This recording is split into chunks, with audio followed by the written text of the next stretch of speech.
Let the day fade away. Settle into your bed or favorite chair, lower the lights, and let's take a slow journey into the past. In the vast, sun-drenched expanse of ancient Egypt, life was dictated by the slow, majestic dance of celestial bodies. The Egyptians were nothing short of celestial savants, tracking the nightly parade of stars with a precision that would make even modern astronomers nod in grudging admiration. And why not? With a clear, desert sky as their canvas, they turned the heavens into a cosmic clock, ticking away the hours, days, and seasons with astonishing accuracy. Now, let's clear up a few things about those famous pyramids. Sure, they're architectural marvels, but they were also meticulously engineered to align with the stars. Yes, the stars. Specifically, the pyramids at Giza are aligned with the Orion constellation, or as the Egyptians saw it, the embodiment of the god Osiris. This wasn't just some artistic flourish or a pharaoh's whim. It was a practical, spiritual GPS system, guiding the soul of the dead pharaohs to join the gods in the afterlife. A kind of celestial Uber, if you will. The construction project itself was as monumental as its stone creations. Picture this. Tens of thousands of workers, not slaves, mind you, as many myths would have it, but a workforce that clocked in for the job with a surprising level of commitment. These workers were fed, housed, and given medical care. In some ways, it was like a large-scale, government-run employment program that just happened to involve dragging multi-ton blocks across the desert. It's estimated that the Great Pyramid alone demanded the labour of around 20,000 to 30,000 workers over a span of 20 years. That's a lot of sweat and sunburns for one man's eternal resting place. But back to the stars. The Egyptians didn't just look up in awe, they used their observations to craft one of the first solar calendars. Forget the Gregorian calendar with its leap years and uneven months. The ancient Egyptians went for a simpler approach, 12 months, each with 30 days, plus a bonus 5-day holiday at the end of the year. Sure, it wasn't perfect. Their calendar drifted out of sync with the solar year by a day every 4 years, but it was close enough for a civilization that was 3,000 years old before the birth of Christ. This calendar wasn't just for marking time. It was woven into the very fabric of Egyptian life, dictating everything from agricultural cycles to religious festivals. Think of it as the ancient version of a productivity planner, one that ensured you planted your crops at the right time and didn't miss the annual Nile flood, a rather important event when your nation's entire agricultural output depended on it. Where things get really interesting is in the way the Egyptians blended hard science with mythology. Their constellations weren't just patterns of stars, they were celestial narratives, each with its own divine backstory. Take, for instance, the constellation we call Orion. To the Egyptians, Orion was Osiris, the god of the afterlife, ruler of the dead, and a pretty big deal in their pantheon. The constellation of Leo, that was associated with the sun god Ra, a fitting homage given Leo's appearance during the scorching Egyptian summer. This celestial mythology wasn't just bedtime stories for ancient astronomers. It was a way to make sense of the universe and their place within it. The night sky was a cosmic storyboard, filled with tales of gods and heroes that explained the inexplicable and gave meaning to the mysteries of existence. In a world where life was often brutal and short, these stories offered a sense of continuity and connection to something greater than themselves. But let's not get too romantic about it. For all its grandeur, this blend of science and mythology was also about power, specifically the power of the pharaoh. As the living embodiment of Horus, the sky god, the pharaoh was intimately connected to the stars. His ability to predict the flooding of the Nile, thanks to the heliacal rising of Sirius, wasn't just seen as good planning, it was divine insight. So when the pharaoh spoke of the stars, people listened, not just because they were pretty lights in the sky, but because they were the very tools of his divine right to rule. This celestial expertise didn't just stay in Egypt, though. The Greeks, who were always on the lookout for new ideas to borrow, picked up a thing or two from Egyptian stargazers. They took the Egyptian solar calendar and tweaked it, eventually leading to the Julian calendar, which, with further refinement, became the basis for our own modern calendar. So the next time you check your phone to see what day it is, you can thank those ancient Egyptians who laid the groundwork for our entire concept of time. And let's not forget that while the Egyptians were mapping the heavens, the rest of the world was still trying to figure out how not to die of dysentery. It's a testament to their ingenuity and curiosity that we still look back on their achievements with awe. They didn't just build monuments, they built a legacy of knowledge that has echoed through the millennia. In the end, the Egyptians may have seen patterns in the stars that told them stories of gods and the afterlife, but they also saw a world ordered by predictable cycles. Their observations of the cosmos weren't just for show, they were a fundamental part of how they understood their place in the universe. This blend of celestial navigation and divine storytelling is what made Egyptian astronomy both practical and profound. A true reflection of a civilization looking to the heavens with both wonder and wisdom. So, while the Egyptians were busy reading cosmic tea leaves, they didn't just leave the stargazing to anyone with a neck pillow and a telescope. Enter the Astrologers, the ancient equivalent of a mix between a life coach and a political advisor, with a dash of "I read your future in the stars" flair. These folks were the real deal, the ones who could tell you when to plant your barley and when the gods might frown upon your latest pyramid scheme. And let's be honest, in a world where the annual Nile flood could make or break your harvest, having a celestial cheat sheet was as valuable as gold. Astrologers in ancient Egypt were like the backstage crew of a massive cosmic theatre production. They weren't just guessing whether you'd meet tall, dark and handsome, unless, of course, you were a pharaoh, in which case they'd assure you the stars had your back no matter what. Their role was crucial, advising not just on personal matters, but on the big state issues too. Picture this. A pharaoh sits on his throne, resplendent in gold and precious stones, while an astrologer whispers sweet celestial nothings about the alignment of Venus and how it's the perfect time to go to war, or maybe just to throw a really big feast. Now, here's where things get interesting. The astrologers weren't just there to nod sagely and point at the sky. These guys were expected to deliver results, like predicting the flood of the Nile with more accuracy than your local weather forecaster. The heliacal rising of Sirius, which heralded the annual inundation, was a starry alarm clock that the Egyptians couldn't afford to miss. So, while the pharaoh might have been swanning around claiming divine insight, it was actually the astrologers with their eyes glued to the heavens doing the heavy lifting. Of course, this setup worked beautifully in a society where divine right was as natural as the desert sun. The pharaoh's supposed connection to the cosmos wasn't just a nifty political tool, it was the very essence of his legitimacy. He was Horus in the flesh, the living embodiment of a god. So, when he said the stars dictated a new tax or a construction project, it wasn't merely an exercise in governance, it was a celestial mandate. And let's face it, in a time before the separation of church and state, that's a pretty handy way to keep your subjects in line. But here's the kicker. While the stars might have been the ultimate trump card for the pharaoh's divine status, how much they actually influence political decisions is a matter of debate. Sure, the astrologers were there, charting the heavens and making predictions, but it's hard to say whether these celestial directives were divine inspiration or just a convenient cover for earthly ambitions. After all, it's much easier to justify a war or a marriage alliance when you can say the stars commanded it, especially if those stars happen to align with your own political goals.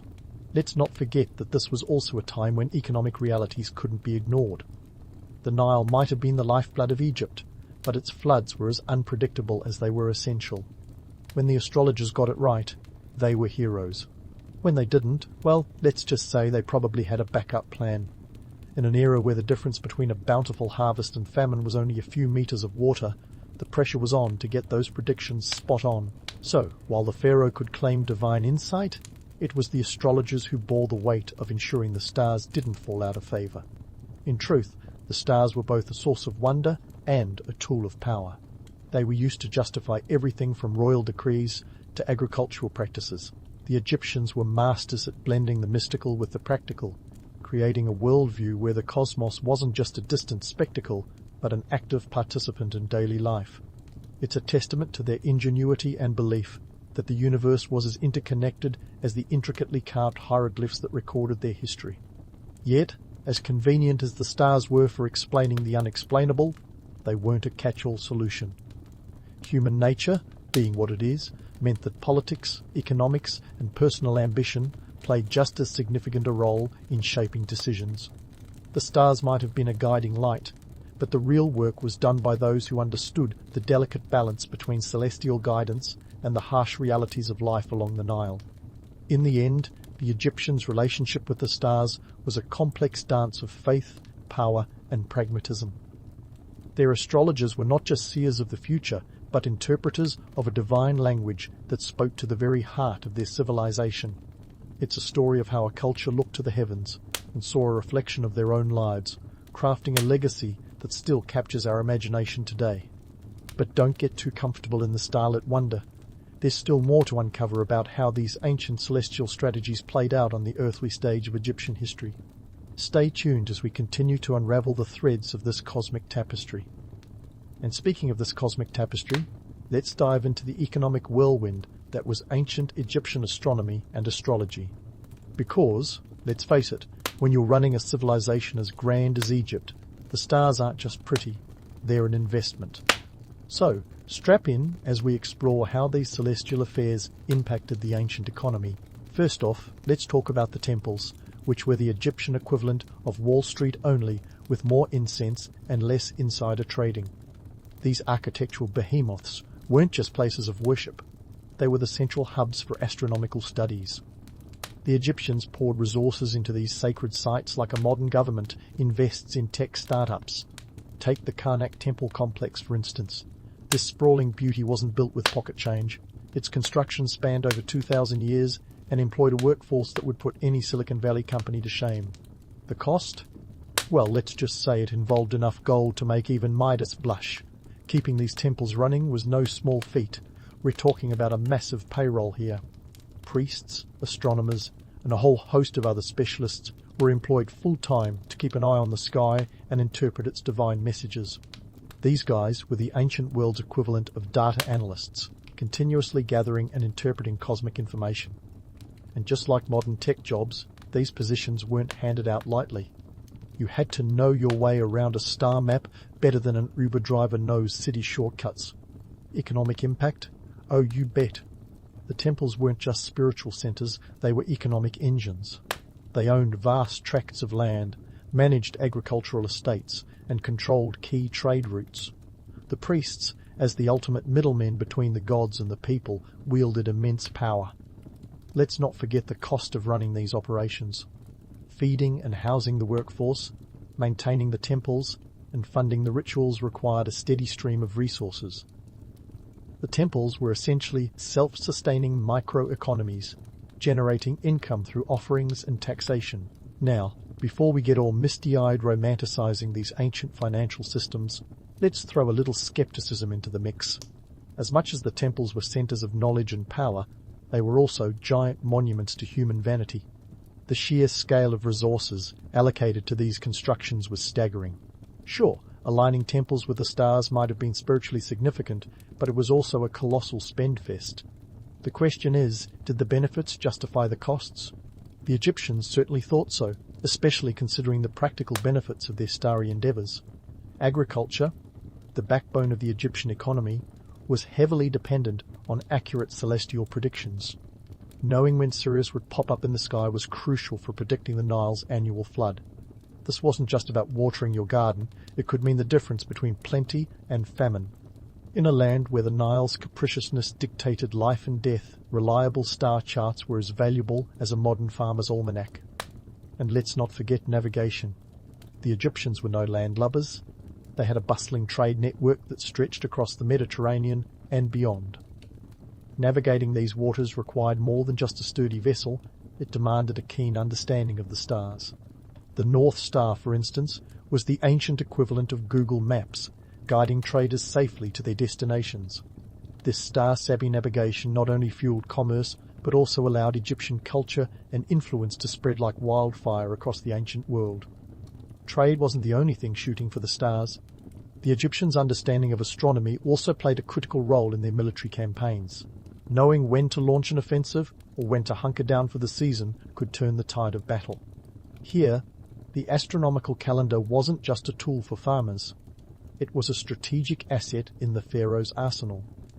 But let's bring it back to those lavish temple expenditures. As much as we'd like to think of ancient Egypt as the land of enlightened stargazers, there was a lot of pomp and circumstance involved. Monuments and rituals dedicated to the heavens were as much about showcasing wealth and power as they were about spiritual devotion. It's like throwing a massive party, not just for the fun, but to show everyone you've got the deepest pockets in town.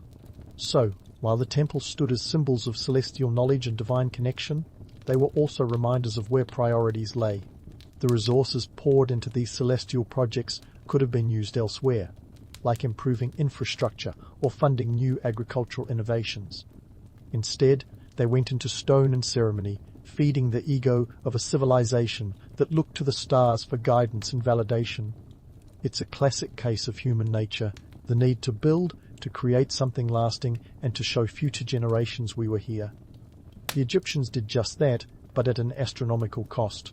Their temples and monuments still stand today, a testament to their ambition and ingenuity. But they also raise questions about the balance between spiritual pursuits and practical needs. In the grand cosmic dance, the Egyptians were both dreamers and realists. They saw the stars as both a source of divine inspiration and a practical tool. Yet, like all great civilizations, they sometimes let their dreams outshine their realities. As we continue to explore the celestial legacy of ancient Egypt, we'll delve deeper into how these starry pursuits shaped their society and ours. Stay tuned, because the cosmos of ancient Egypt has more secrets to reveal, and we're just getting started on this galactic journey. Now, let's peel back the layers of Egypt's cosmic curtain and see how the stars weren't just twinkling above for show, they were the ultimate power play in the Pharaoh's handbook. You see, the pharaohs didn't just sit around looking pretty in their gold-plated thrones. Oh no, they harnessed those celestial wonders to reinforce their divine right to rule. It was a classic case of combining heavenly spectacle with solid earth politics, a tale as old as time, but with a distinctly Egyptian twist. Imagine this. It's a cool desert evening, and the sky is a glittering canvas of celestial bodies. An everyday Egyptian farmer, let's call him Average Joe, is looking up, mesmerized by the twinkling stars. But unlike the pharaoh, Joe isn't seeing a cosmic roadmap to power. He's seeing the divine justification for why he's toiling away in the fields while the pharaoh is busy playing cosmic chess.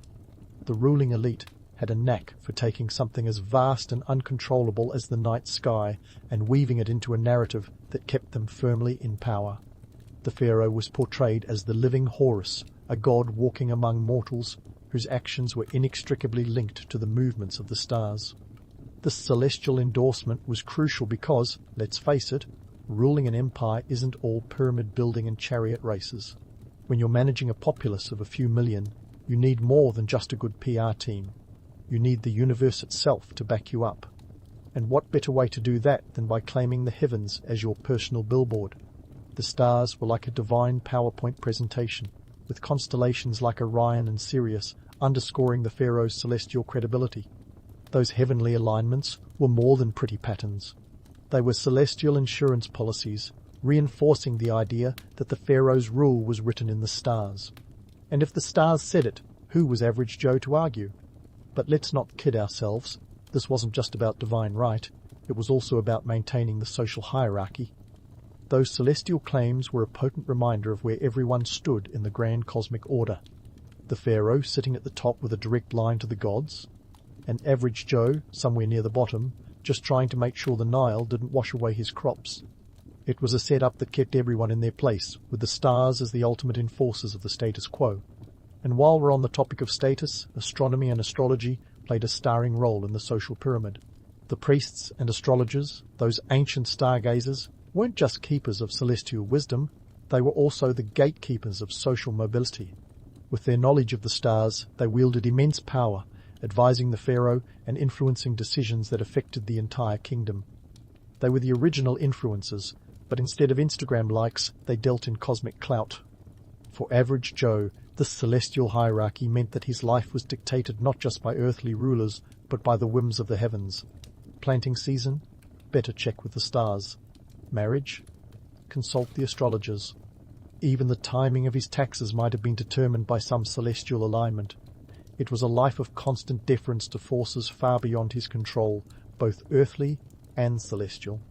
And while the pharaoh and his entourage were busy interpreting the stars as divine mandates, Joe was more concerned with the here and now, like making sure his grain silo was stocked for the lean months.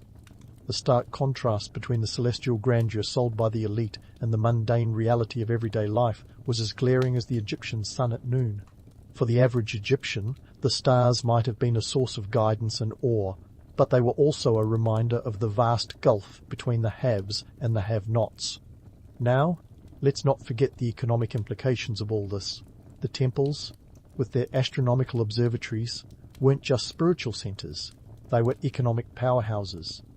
The resources poured into maintaining these sites were enormous. We're talking about a steady flow of grain, livestock, and gold enough to keep an entire economy humming. And while the stars might have been the excuse, the real driver was the political and economic engine that kept the pharaoh's empire running like a well-oiled chariot. But here's a twist. As much as the stars were used to reinforce the social hierarchy, they also offered a glimmer of hope. For those savvy enough to understand the celestial language, there was potential for social mobility. A keen mind with a knack for star charts could rise through the ranks, moving from a humble background to a position of influence. It was a rare but possible path, a cosmic lottery ticket for those with the ambition and intelligence to play the game. Yet, for most Egyptians, life was a relentless cycle, dictated by the inundation of the Nile, the planting and harvest seasons, and the festivals that marked the passage of time. It was a life where the stars were both a guiding light and a distant spectacle, offering a glimpse of the divine while underscoring the harsh realities of daily existence. And so, the stars served as both inspiration and indoctrination, a duality that kept the Egyptian civilization thriving for millennia. As we continue to unravel this celestial saga, we'll explore how these ancient practices echoed through the ages, influencing societies far beyond the banks of the Nile. So stay tuned, because the stars of ancient Egypt have more stories to tell, and we're just getting started on this cosmic journey. Before you drift off into a dreamy world where pyramids sprout like mushrooms and pharaohs wave from the top like cosmic rock stars, let's take a sobering look at the legacy of Egypt's starry-eyed ambitions.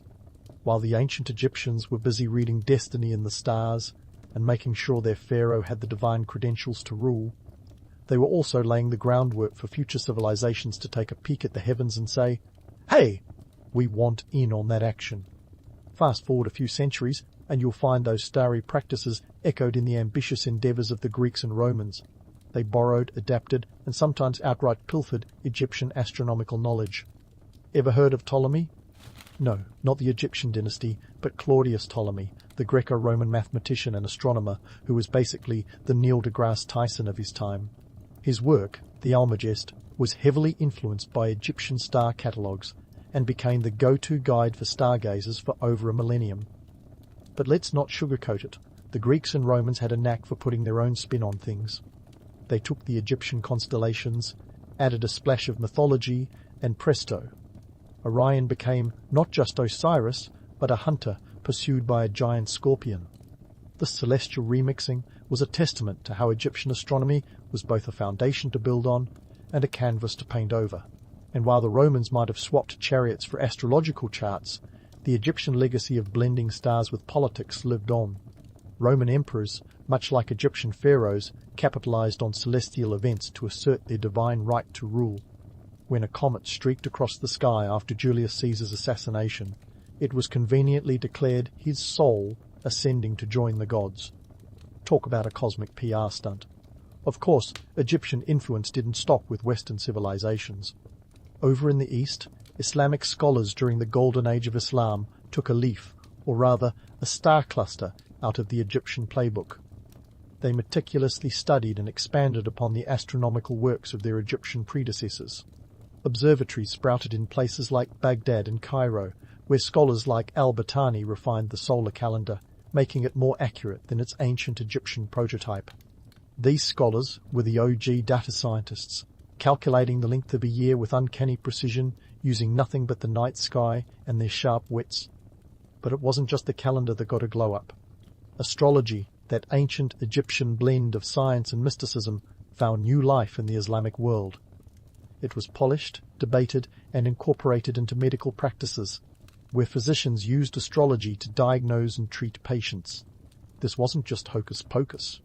It was a sophisticated melding of empirical observation and celestial interpretation. Now, let's fast forward to the Renaissance, when Europe decided to dust off its intellectual cobwebs and rediscover the joys of stargazing. European scholars, inspired by their classical and Islamic predecessors, turned to the stars with renewed vigour. Nicolaus Copernicus, that cheeky Polish astronomer, dared to suggest that maybe, just maybe, the Earth wasn't the centre of the universe. Radical, right? While Copernicus didn't directly cite Egyptian astronomy, the lineage of celestial curiosity undoubtedly traces back to those ancient priests and their star charts. In modern times, the legacy of Egyptian stargazing persists in the form of astrology. Yes, the stuff of newspaper horoscopes and dubious predictions about your love life has roots that stretch all the way back to the banks of the Nile. The zodiac signs we know today, your Leos, your Scorpios, your Geminis, are descendants of the Egyptian decans, star groups used to measure time and predict events. So, the next time you read your horoscope and nod sagely as it tells you what to expect in your career, give a nod to those ancient Egyptians who first linked earthly fate to the heavens. But let's not get too misty-eyed. While we might romanticize Egypt as a mystical land of pyramids and stargazing priests, the reality was far more grounded. The Egyptian obsession with the stars was as much about survival and power as it was about spiritual enlightenment. Those celestial alignments were crucial for agriculture, navigation, and maintaining the pharaoh's iron grip on society. And while the imagery of a pharaoh gliding effortlessly to the afterlife on a celestial chariot is captivating, the truth is that these practices were driven by pragmatic needs as much as divine aspirations. In the grand tapestry of history, the achievements of ancient Egyptian astronomy and astrology are a testament to human ingenuity and the insatiable desire to understand our place in the universe.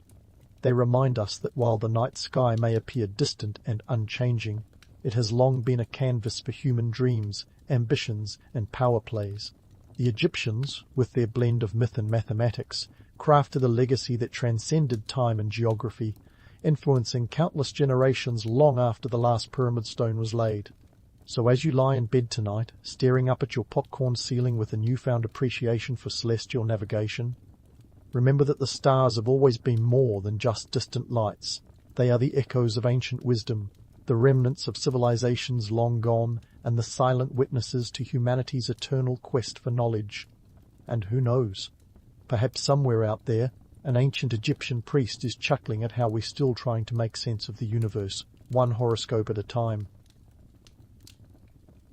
The sun is just peeking over the rooftops of 17th century Vienna, casting a golden glow on a city that's been through its share of rough patches.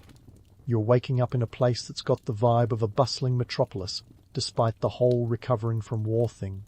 With about 100,000 souls scurrying around, Vienna's streets are alive with the chatter of merchants, the clatter of horse-drawn carts, and the distant echoes of church bells that seem to say, "Time to get moving, folks." Now, about this war. Vienna's not just shaking off any old skirmish. We're talking the 30 Years' War, which wasn't a quick squabble over a misplaced chalice. Nope, this was a decades-long European saga that dragged on from 1608 to 1648, leaving landscapes scarred, economies battered, and rulers wondering what the heck just happened.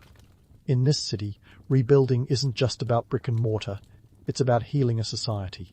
But hey, let's not dwell on doom and gloom. Vienna's got a secret weapon in its recovery kit, music. Enter stage left. Johann Heinrich Schmelzer, the Baroque music maestro, who's as close to a rock star as it gets in these powdered weekdays. Think of Schmelzer as the 17th century version of a chart-topping artist, minus the pyrotechnics and auto-tune. He's one of those folks who can make violins and trumpets sing like they've got something to say. And in a city like Vienna, where the Habsburgs are throwing their weight around, music isn't just entertainment, it's a statement. But let's pause for a moment to consider the wallet situation. Vienna's music scene isn't exactly a grassroots movement. It's more like a high-stakes poker game, where the ante is upped by wealthy patrons with deep pockets and even deeper connections. These patrons are the ones who make the magic happen. They're the Medici of the North, if you will, providing the financial muscle that lets composers like Schmelzer strut their stuff. Without these benefactors, you might be whistling a much sadder tune on the streets. Speaking of which, the economic backdrop is no small potatoes. Imagine trying to keep the lights on in a city that's just been through a financial wringer. The 30 Years' War left a trail of economic devastation across Europe, and Vienna's no exception. But it's also a hub of opportunity, a place where trade routes crisscross like the threads of a well-woven tapestry. From textiles to spices, goods flow in and out, greasing the wheels of recovery with every transaction. And while we're talking shop, let's not forget the guilds. These are the medieval precursors to modern-day trade unions, wielding power like a maestro with a conductor's baton. They control who gets to make what and how well they get paid for it. If you're a craftsman or a merchant, the guilds are your gatekeepers, your mentors, and sometimes your worst nightmare. They decide if your new invention sees the light of day or gets buried in the annals of history. All this wheeling and dealing makes for a city humming with ambition and innovation. You can almost hear the clinking of coins and the scribble of quills on parchment as deals are brokered in shadowy corners. But in the thick of it all, music remains the lifeline that strings this society together. It's the backdrop to every feast, the soul of every celebration, and sometimes the balm for a weary populace. As you make your way through Vienna, the architecture speaks volumes about a city that's both proud of its past and eager to shape its future. The Hofburg Palace stands as a testament to imperial power, while Saintsen, Stephen's Cathedral, offers a spiritual refuge with its towering spires. Both are symbols of a city that's seen it all and lived to tell the tale. So, as you wander these cobblestone streets, remember that Vienna's not just a city rebuilding from the ashes of conflict. It's a living, breathing entity where music, commerce, and the human spirit blend into a symphony of resilience. And in this grand orchestra, you're not just a bystander. You're part of the audience, tapping your foot to the beat of a city that's hitting all the right notes. As you navigate Vienna's labyrinthine streets, the social dynamics buzz around you like a well-rehearsed fugue, each note perfectly in place. It's a city where the chatter of politics and the melodies of music blend seamlessly into a symphony of influence and power. At the heart of this ensemble are the Habsburgs, the dynasty that basically wrote the book on European power games. Imagine a family tree that looks more like a Baroque chandelier, with branches tangling in every royal court from Madrid to Prague. These folks didn't just sit on thrones, they orchestrated the whole darn orchestra. But let's not pretend the Habsburgs were simply in it for the love of music. Oh no, my friends, music was their chessboard, and composers were the knights and bishops they maneuvered with strategic flair. The Habsburgs knew that a well-placed symphony could be as politically potent as a well-timed diplomatic marriage. Take, for instance, the legendary Leopold I, Holy Roman Emperor, who reigned from 1658 to 1705. This guy wasn't just any ruler, he was the Beyoncé of the Baroque era. With a penchant for music that matched his imperial ambition, Leopold understood that a lavish opera or a grand ball wasn't mere entertainment. It was a statement of imperial grandeur and cultural supremacy. Now, let's talk about the composers in this high-stakes game. The myth of the starving artist might have you believing these maestros were living hand-to-mouth, scribbling sonatas by candlelight while dreaming of a hot meal. But the reality? Composers like Johann Heinrich Schmelzer were more akin to today's savvy entrepreneurs, navigating the treacherous waters of patronage with the finesse of a violinist on a tightrope. Sure, some composers struggled. Poverty is no stranger to the arts, but many were adept at climbing the social ladder, one musical note at a time. You see, in 17th century Vienna, a composer's worth wasn't just measured in semiquavers and arpeggios. It was about who you knew, how well you played the social game, and how your music could fill the coffers of prestige for your patrons. And let's not forget the monetary side. A well-placed court composer could earn around 400 to 500 florins a year, which might not sound like much today, but was enough to keep you in weed powder and beer.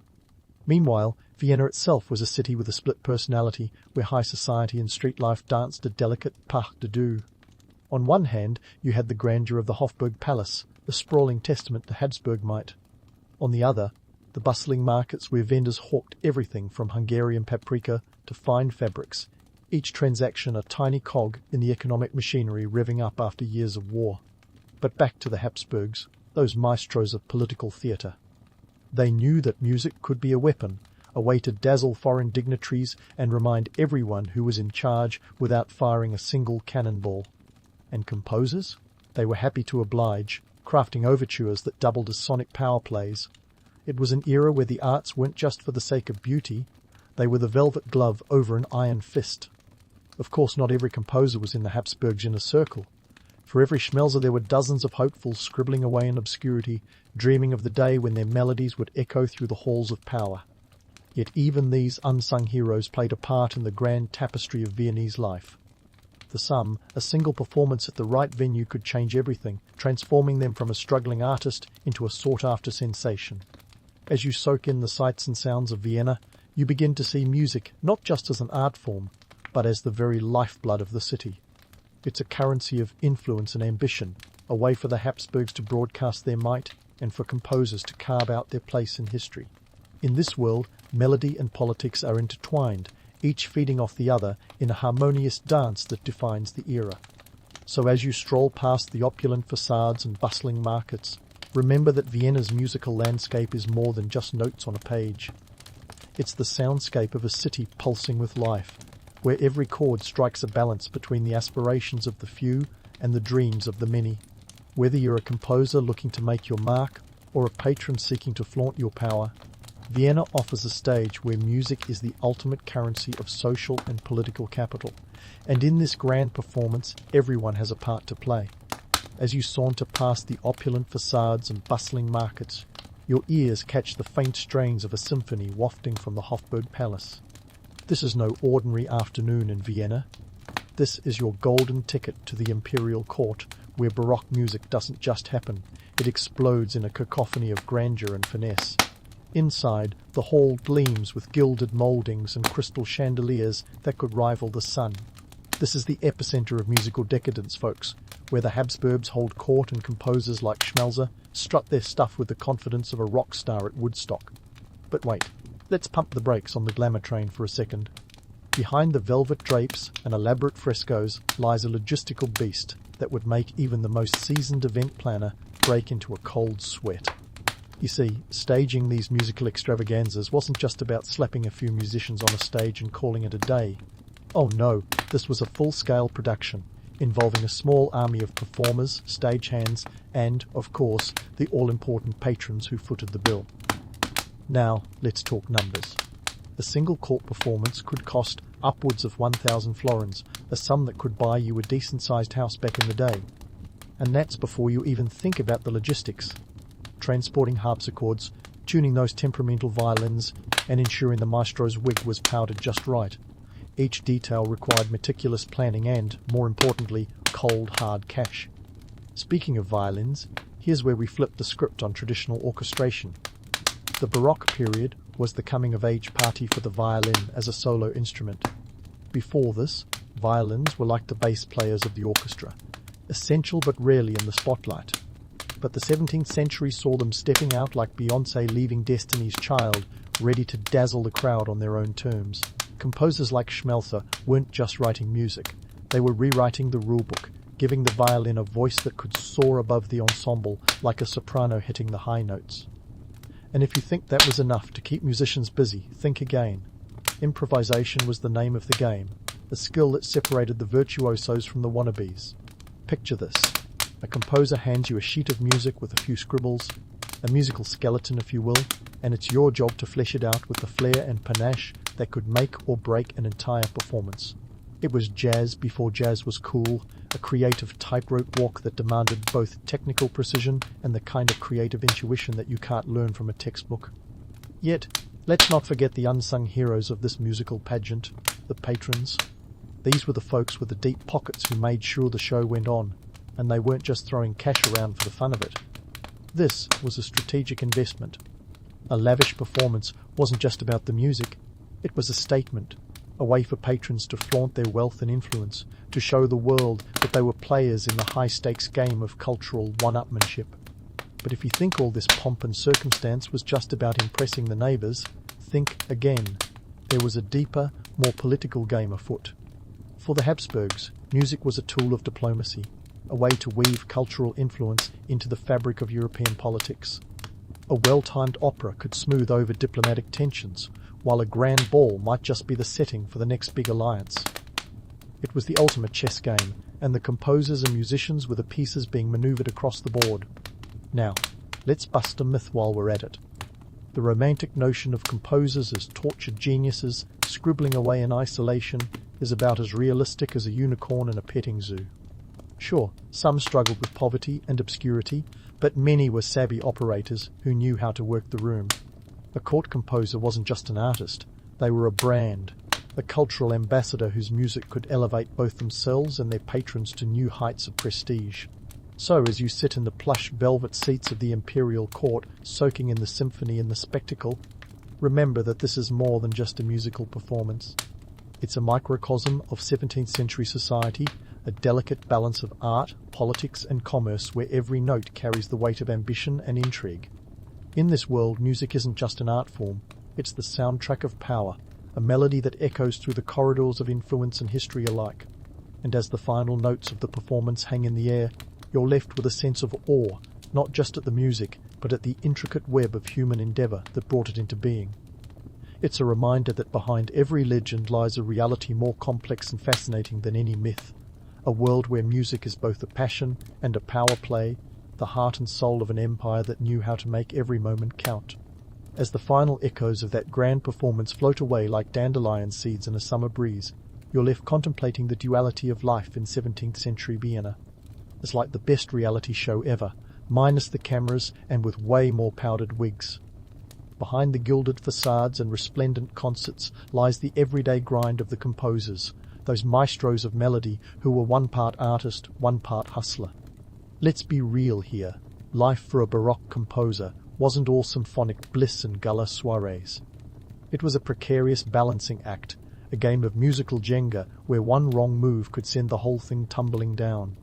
First off, let's tackle that myth of the tortured genius, scribbling sonatas in a garret by candlelight. Sure, it's a romantic image, perfect for a period drama, but reality is often less flattering. Take Johann Heinrich Schmelzer, for example. This guy wasn't just a violin virtuoso, he was also a savvy businessman, a social networker before social networks. And like many of his contemporaries, Schmelzer faced a host of real-world problems that could have dampened anyone's creative fire. Financial instability? Check. Schmelzer and his ilk lived in an age where economic security was about as reliable as a paper umbrella in a rainstorm. Remember, Vienna had been through the economic ringer thanks to that lovely little event called the 30 Years' War. The city was rebuilding, and while opportunities abounded, so did competition. A composer had to secure steady work, often teaching music or serving as a church organist to keep the proverbial wolf from the door. In fact, a decent teaching gig could bring in around 200 florins a year, which was nothing to sniff at, especially when you consider that a pound of butter cost about a florin. Not exactly the stuff of riches, but it sure kept the bread buttered. Health issues? Oh, those were part of the package too. Forget about modern medicine. Baroque-era healthcare was more like a game of roulette. Composers often faced ailments that could flatten their careers faster than you can say Baroque fugue. Smallpox, tuberculosis, and the ever-cheerful plague were constant companions. And let's not ignore the occupational hazards.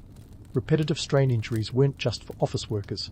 Imagine playing a violin for hours on end. It's no wonder some composers ended up with hands as gnarled as ancient oak trees. And yet, despite these challenges, Vienna was a city where creativity didn't just survive, it thrived. The trick was balancing artistry with practicality, a skill that Schmelzer and his peers mastered with aplomb. Composers often doubled as conductors, performers, and even music copyists. Think of them as the Swiss Army knives of the music world, ready to adapt to whatever the gig required. They were also adept at arranging music for religious services, a reliable income stream, as the church was a major patron of the arts. In fact, composing for the church was like having a season pass to financial stability, ensuring that one's creative endeavours could continue without the constant spectre of insolvency. But let's not sugarcoat it, this wasn't an easy path. Imagine juggling these roles while trying to create the next great symphony. It's like balancing a teetering stack of sheet music while riding a unicycle on a tightrope. And yet, many composers managed to perform this extraordinary feat, driven by a mix of passion, ambition, and sheer necessity. Evenings in Vienna for a composer weren't just about composing, they were about networking, making connections, and securing patronage. The salons and coffee houses of the city were the LinkedIn of the day, where deals were struck and futures were forged over cups of the latest brew. And let's not forget the power of word of mouth in these pre-digital days. A good word from the right person could catapult a composer's career faster than any viral tweet. But perhaps the most intriguing aspect of Viennese life was the intersection of music and politics. Composers weren't just artists. They were cultural ambassadors, wielding music as a diplomatic tool. The Habsburgs, ever the political chess players, understood this well. They used music to smooth over diplomatic feathers and solidify alliances, a strategy that demanded composers with both talent and tact. Schmelzer himself was no stranger to this scene. By 1679, he had risen to the position of Kapellmeister, the musical director of the imperial court, an achievement akin to winning an Oscar and a Grammy rolled into one. But even at such dizzying heights, the demands didn't relent. It was a role that required him to compose, conduct, and perform, all while keeping a keen eye on court politics. It was a juggling act that could make Cirque du Soleil performers envious. So, as the shadows lengthen and the city hums with the energy of another evening, imagine the composers of Vienna striding through the streets with sheet music tucked under their arms. They were the rock stars of their day, navigating a world that demanded both artistic brilliance and practical savvy. And while the myth of the tortured genius persists, the reality is far more compelling. A testament to human resilience, creativity, and the relentless pursuit of one's passion even when the odds seemed insurmountable. As you ponder the lives of these Baroque maestros, remember that their legacy is more than just the notes on a page. It's a story of survival and success against the backdrop of a city and a century that offered both incredible opportunities and formidable challenges. And with that, we leave Vienna for the night, a city where the music never truly ends and the stories continue to echo through the ages. So, as the night falls over Vienna, casting its Baroque shadows on cobblestone streets, let's dive into a world where the echo of music is both a memory and a promise. Vienna, in its 17th century heyday, wasn't just a city. It was a sonic tapestry woven with the threads of ambition, power, and yes, a fair bit of powdered wig drama. The legacy of Baroque music in this city is like a rich tapestry itself, one that stretches far beyond its own time and into the modern day, leaving traces in places you might not expect. First off, let's talk about the enduring myths. The romanticized image of composers as lone geniuses, toiling away in isolation, is the stuff of legend. It appeals to our love for the underdog and the tortured artist narrative. But the reality was a bit more like a game of Survivor, Vienna edition. Composers were socially savvy, often more akin to today's influences than the solitary figures we imagine. They didn't just create music, they orchestrated their careers with a keen sense of the market and a flair for the dramatic. And what about the music itself? Baroque compositions were the original soundtracks, setting the stage for everything from modern classical to film scores. Take the dramatic crescendos and the intricate harmonies. These weren't just about showing off technical prowess. They were designed to evoke emotion, to tell stories without words. Fast forward to today, and you'll hear echoes of these Baroque principles in everything from the sweeping scores of John Williams to the complex rhythms of progressive rock bands like Muse. Now, let's not forget the gritty realities that shaped this vibrant period. The Baroque era was a time of paradoxes, much like our own. While the music flourished, the composers often grappled with financial instability and health issues that would make even a modern hypochondriac wince. Yet, despite these challenges, or perhaps because of them, the creativity that emerged was nothing short of revolutionary. The economic context can't be ignored. The 30 Years' War had left Europe in tatters, and Vienna wasn't immune. But this adversity also meant that music became an essential cultural glue, binding people together and offering an escape from the harshness of daily life. The Habsburgs, those maestros of political theatrics, understood the power of music as a diplomatic tool. They wielded it like a velvet scepter, using it to charm allies and pacify adversaries. This was a time when a well-composed opera could be as influential as a treaty, a testament to the power of art as a form of soft diplomacy. This isn't just a historical footnote, it's a reminder of how culture and politics have always been intertwined, with music often playing the role of a secret weapon in the Game of Thrones. As we segue into the modern era, it's fascinating to see how Vienna continues to celebrate this musical legacy. The city is like a living museum where the past and present dance a harmonious waltz. The annual Vienna Philharmonic Ball, for example, isn't just an event, it's a nod to a bygone era, a celebration of the city's rich musical heritage. Here, the compositions of yesteryear are brought to life, reminding us that while the wigs may have been retired, the music is very much alive. In the concert halls and opera houses that dot Vienna's landscape, the spirit of the Baroque era lingers like a haunting refrain. The music Verein, with its golden halls and impeccable acoustics, draws audiences from around the world, eager to experience the magic that composers like Schmelzer once conjured. The notes of a symphony, carried by the gentle hum of a Viennese evening, serve as a bridge between centuries, a reminder that music is timeless. But let's get real for a moment. The allure of Baroque music isn't just about its technical brilliance or historical significance. It's about the human stories embedded within each composition, the triumphs and tragedies that unfold with each movement. It's the story of people striving for greatness in a world that was often unforgiving. It's about the resilience of the human spirit, the ability to create beauty in the face of adversity. So, as you reflect on the legacy of Baroque music in Vienna, remember that it's more than just a historical artifact. It's a living, breathing testament to the power of creativity and the indomitable human spirit. It's a reminder that while the past may be a foreign country, its echoes can still be heard in our own time, resonating with the same intensity and passion as they did centuries ago. And as the final strains of this historical symphony fade into the night, know that Vienna remains a city where music is both a relic of the past and a beacon for the future. It's a place where the stories of composers like Schmelzer continue to inspire, reminding us that while myths may endure, the reality is often far more interesting. In celebrating Vienna's musical past, we also celebrate the timelessness of human creativity, the enduring power of art to bring people together and transcend the boundaries of time and space. So, here's to the music, the myths, and the maestros who dared to dream, and to the city that continues to keep their legacy alive. In the fog-drenched tapestry of ancient Britain, where the weather forecast rarely deviated from partly rainy with a chance of more rain, Boudica stood out like a comet against a perpetually overcast sky. She was the queen of the Iceni, a tribe nestled in what we now call East Anglia, around AD 60. Her story is one of grit, fire, and an epic clash with the Roman Empire, a powerhouse that had spread itself thinner than butter on toast across Europe. But before we get to the fireworks, let's set the stage for this grand historical showdown.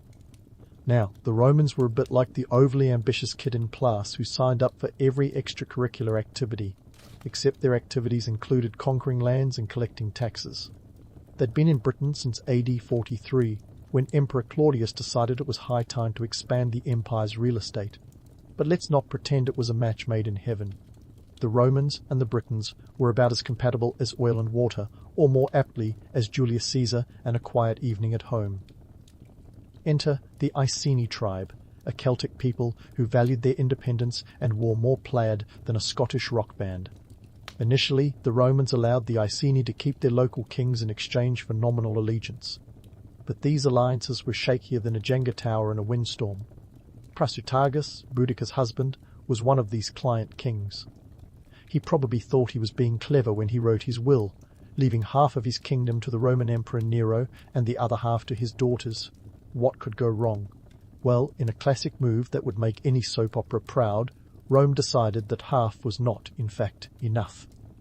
The Romans swooped in, claiming the whole shebang like a greedy kid grabbing all the candy at a party. They annexed the Iceni lands, disregarding Prasutagus's will as if it were written on a cocktail napkin. This act of betrayal was the spark that would ignite Boudica's fury. But before we get to her epic rebellion, let's talk taxes. Yes, taxes. Because even in ancient times, they were as unavoidable as death and bad weather.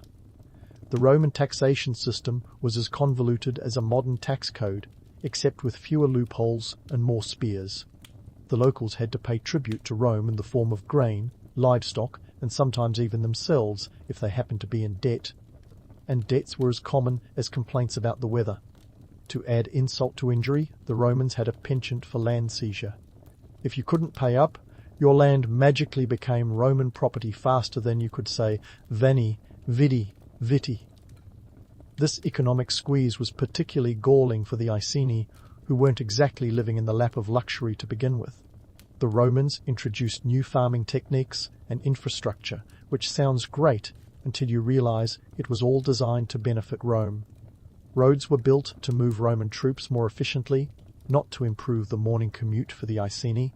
It was like living next to a highway that only leads away from your house. Boudica, with her fiery hair and even fierier spirit, was having none of it.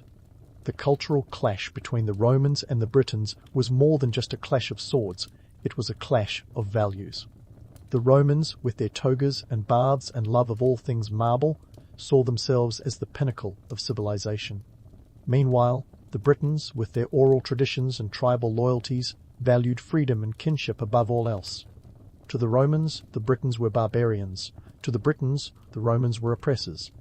It's worth noting that Roman sources, who were about as unbiased as a referee cheering for one side, painted Boudica as a fearsome and formidable woman. Tacitus, a Roman historian who seemed to have a flair for the dramatic, described her as tall and terrifying, with a harsh voice and piercing gaze. Of course, Tacitus wasn't exactly live-tweeting the events, so take his descriptions with a pinch of Roman salt. As tensions simmered like a pot about to boil over, Boudica found herself at the center of a brewing storm. The Romans, in their arrogance, underestimated the resolve of a woman scorned. They had poked the proverbial bear, or in this case, the lioness. The stage was set for a rebellion that would shake Roman Britain to its very core. As Boudica prepared to lead her people into battle, she wasn't just fighting for her kingdom, she was fighting for her people's way of life. And that, in a nutshell, is where our tale begins. As Boudica plotted her rebellion, the Romans were busy being, well, Roman imperious and infuriatingly oblivious to the brewing storm.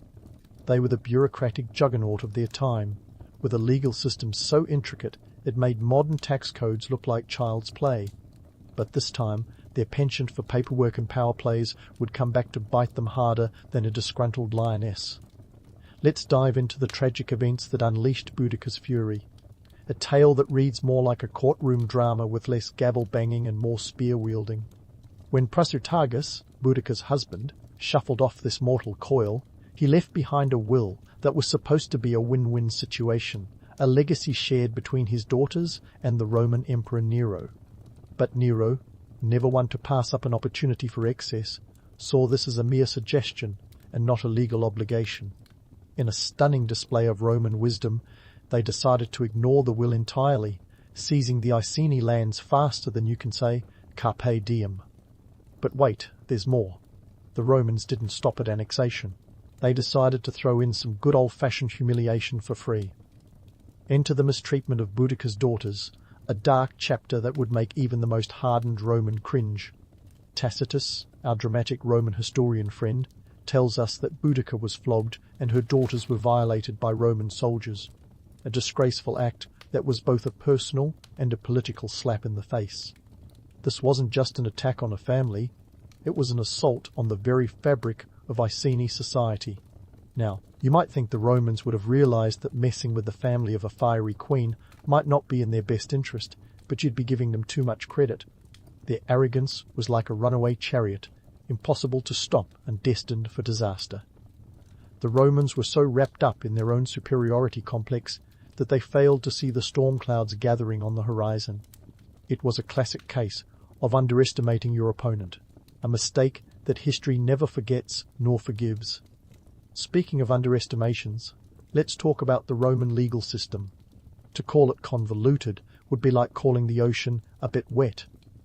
It was a labyrinth of laws and loopholes designed to keep the power firmly in Roman hands while giving the illusion of fairness. The Romans had a knack for twisting their system to fit their needs, much like a politician with an agenda. They turned the confiscation of the Iceni lands into a legal maneuver, as if they were simply rearranging the furniture rather than upending lives. The economic impact of this land grab was catastrophic. The Iceni were agricultural folk, relying on their land for survival. When the Romans swooped in, they didn't just take the land, they took the Iceni's way of life. It was akin to stealing someone's livelihood and then charging them rent to live in their own home. The economic squeeze tightened, and the Iceni found themselves trapped in a system rigged against them. It was a bit like being stuck in a rigged casino, except instead of losing your money, you lost your ancestral homeland. And so, with a personal tragedy as her catalyst, Boudica transformed from a queen into a warrior, her fury as palpable as a thunderstorm.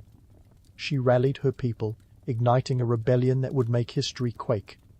This wasn't just about reclaiming land, it was about reclaiming dignity and justice. As Boudica prepared to lead her people into battle, she wasn't just fighting for her daughters or her kingdom. She was fighting against a system that saw her people as nothing more than a footnote in the grand Roman narrative. The Romans, in their hubris, had lit a fire they couldn't control.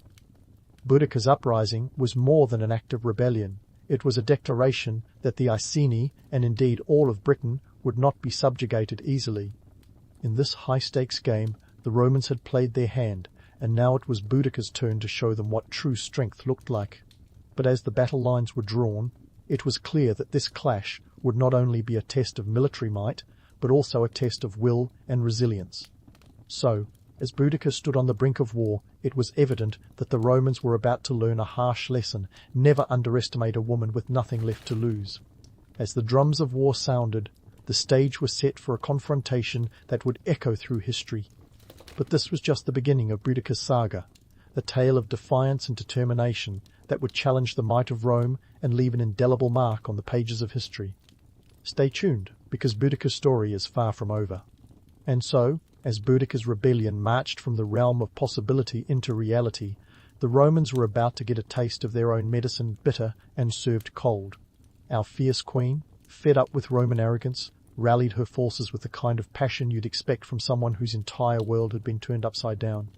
It was time for Camulodunum, the Roman colony known today as Colchester, to feel the wrath of Boudica's army, which was as fired up as a Black Friday crowd at the gates of a shopping mall.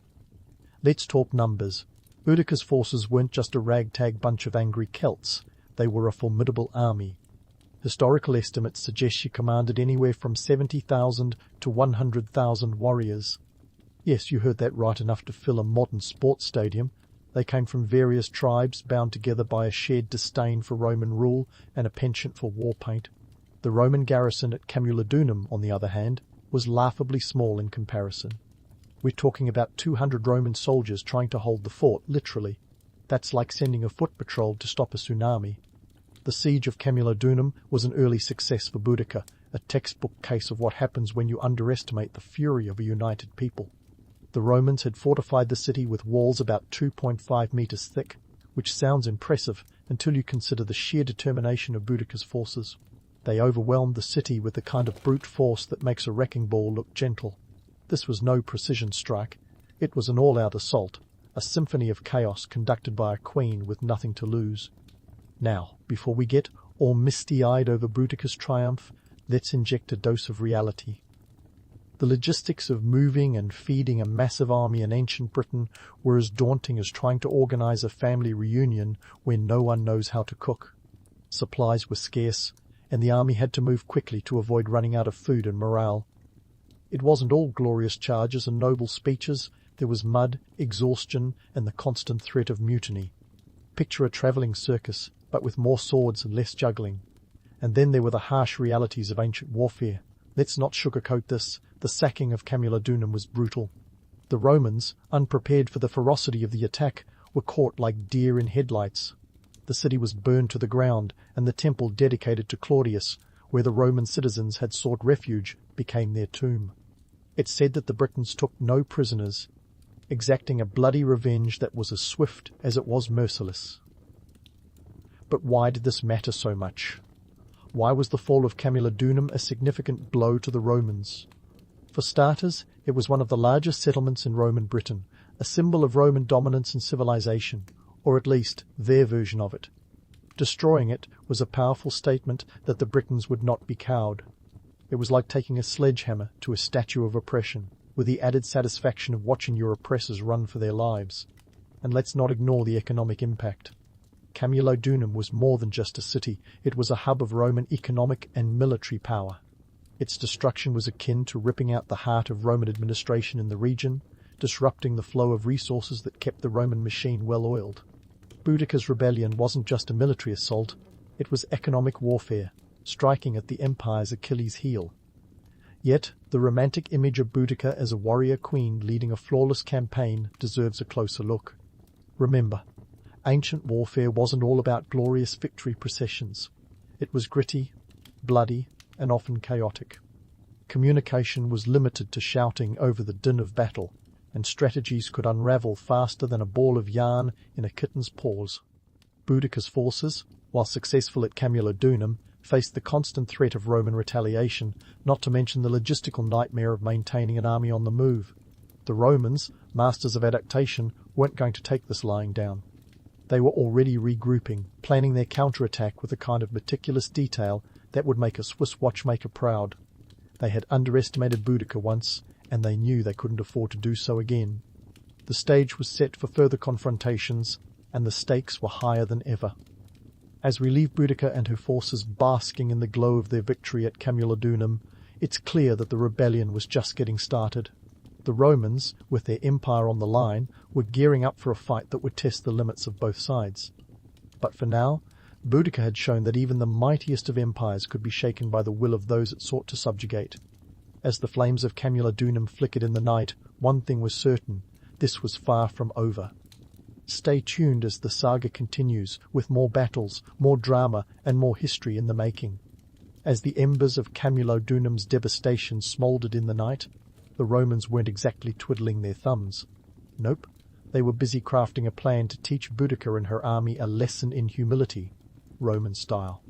Enter Suetonius Paulinus, the Roman governor, with a name that sounds like he could be a member of a 1970s rock band. He was a military man through and through, and his response to the rebellion was as tactical as it was ruthless.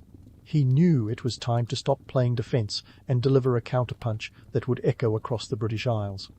Now, let's set the scene for the Battle of Watling Street, the main event that would decide the fate of Boudica's rebellion. The Roman military machine was a marvel of precision and discipline. Picture this. A Roman legion was the ancient equivalent of a well-oiled machine, each soldier a cog in a formidable war engine. Paulinus had about 10,000 men under his command, including the famed Legio XIV Gemina and some auxiliary forces. They were vastly outnumbered by Boudica's troops, but Paulinus had a few tricks up his sleeve.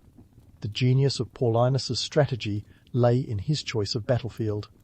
He picked Watling Street, a location that might sound like a quaint country road, but was actually a key Roman route. Here, he positioned his troops in a narrow gorge bordered by a dense forest, a setup that would make any military strategist nod in approval. By doing so, he neutralized Boudica's numerical advantage. Her massive army couldn't outflank or surround his forces without getting bottlenecked. It was like inviting an army of ants to a picnic and then setting up your defences in a bottle. Boudica, on the other hand, had the numbers but faced a logistical nightmare. Her forces reportedly numbered between 100,000 to 230,000 warriors, a staggering number that sounds more like a music festival than an army. But here's the catch. Size isn't everything. This massive force was less a cohesive army and more a collection of tribes with a shared grudge against Rome. They were fired up, no doubt, but coordination? Not so much.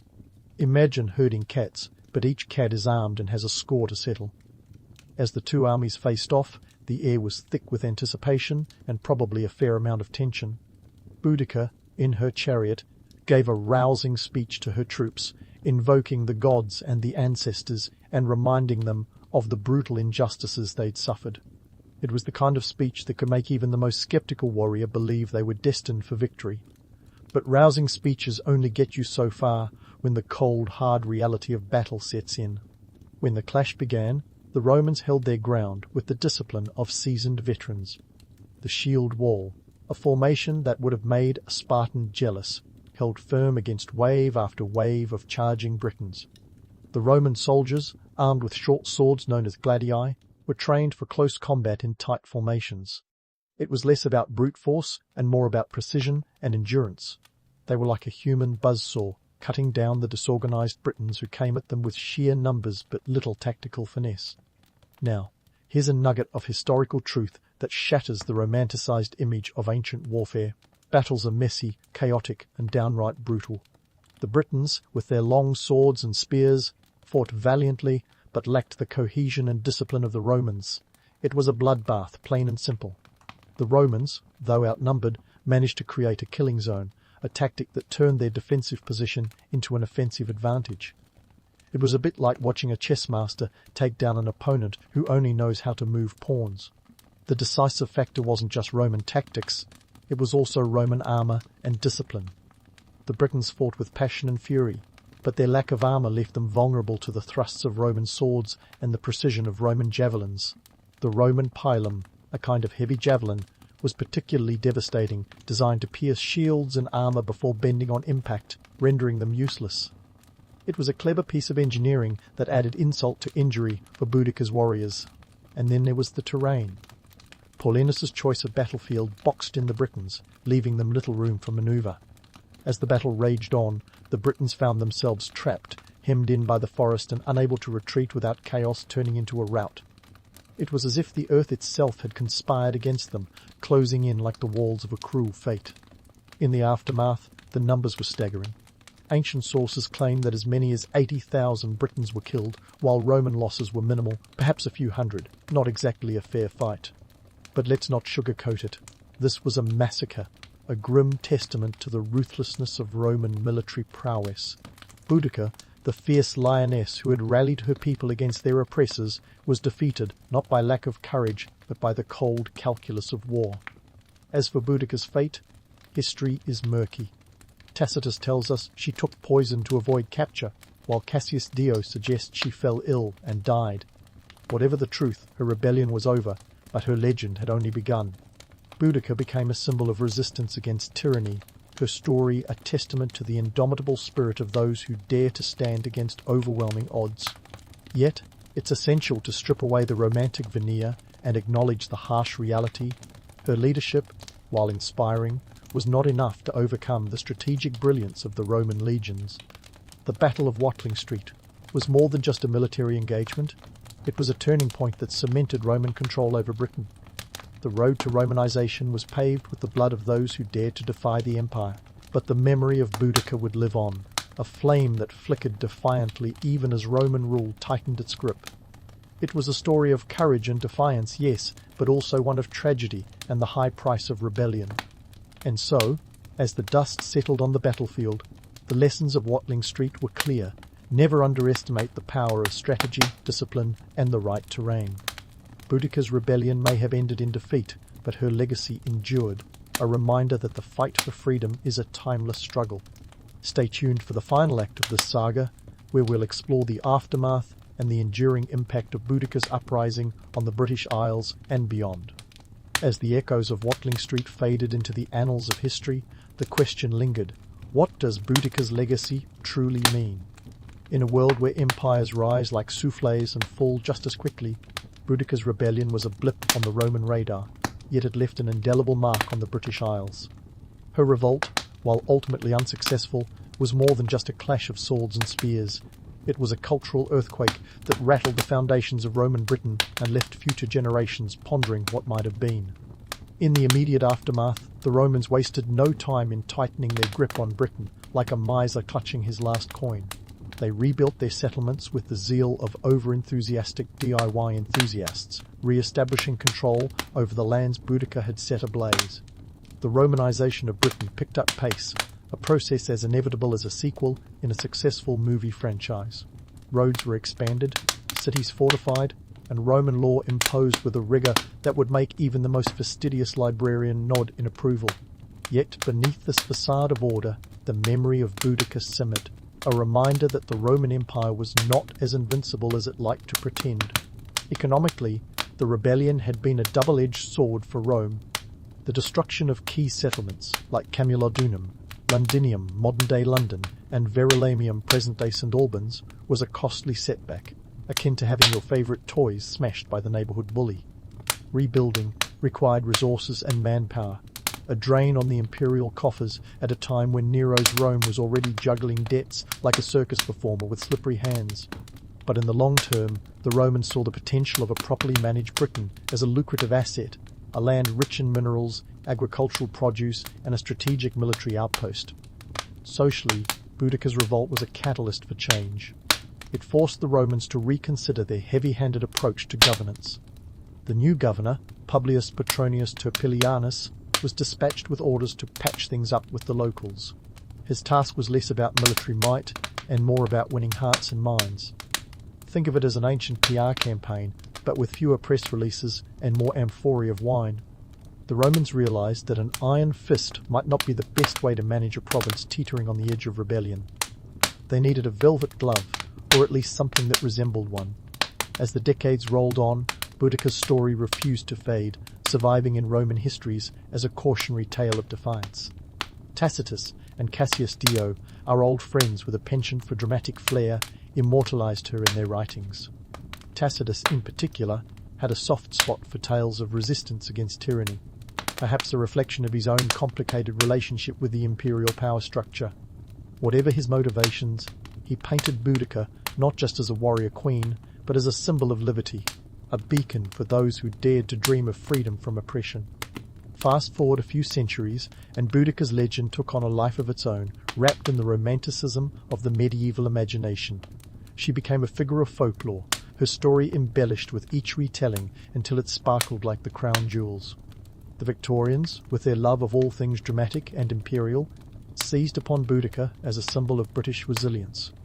Queen Victoria herself, perhaps seeing something of a kindred spirit in the warrior queen, embraced the legend, and Boudica's statue was erected near Westminster Bridge in London, a literal high point for a woman who had once been a thorn in the side of empire. Yet, as with all legends, the truth is often less glamorous. The real Boudica was not an invincible heroine, but a human being, caught in the crosshairs of history's unforgiving march. Her rebellion, though fierce, was ultimately crushed by the unyielding might of Rome. A reminder that courage and passion, while noble, are not always enough to rewrite the rules of power. The romanticized image of Boudica as a gallant leader glosses over the gritty realities of ancient warfare and the harsh calculus of power politics. Her story, while inspiring, is also a sobering testament to the limits of rebellion in the face of overwhelming odds. And now, for a moment of levity, let's ponder how Boudica might fare as a pop culture icon in our modern, meme-happy world. Picture this: Boudica on Instagram, her fiery hair perfectly coiffed, leading her followers with a warrior queen wisdom. Her quotes, a mix of ancient wisdom and modern sass, would go viral faster than you can say Veni, Vidi, Vici. Perhaps she'd have a YouTube channel dedicated to Epic Rebellion 101, complete with tutorials on forming alliances and wielding a chariot in style. She'd be the ultimate influencer, turning the art of defiance into a hashtag-worthy movement. In the end, Boudica's legacy is a tapestry of contradictions, heroic yet tragic, romanticized yet rooted in harsh realities. Her story reminds us that history is not just a series of dates and battles, but a complex web of human experiences, aspirations, and failures. Boudica's revolt may have been quashed, but her spirit endures, a timeless symbol of the enduring fight against tyranny and the quest for freedom. As we close the chapter on Boudica's tale, let us carry forward her legacy, not as a distant memory, but as a vibrant reminder that the struggle for justice is as old as time itself, and as relevant today as it was in the misty hills of ancient Britain. Karl Marx, the man whose name has become synonymous with revolutionary fervour and a fair bit of controversy, wasn't always the bearded philosopher brooding over the plight of the proletariat. Nope, he started life in the quaint town of Trier, Germany, where he was born on May 5, 1818. Trier, by the way, is one of Germany's oldest cities, with a pedigree dating back to the Romans, who apparently thought it was a swell place to set up shop in the 4th century BC. It's the kind of place where history seeps out of the cobblestones, which might explain how young Karl got infused with that revolutionary spirit. Or maybe he just got bored. Who knows? Now, picture little Karl.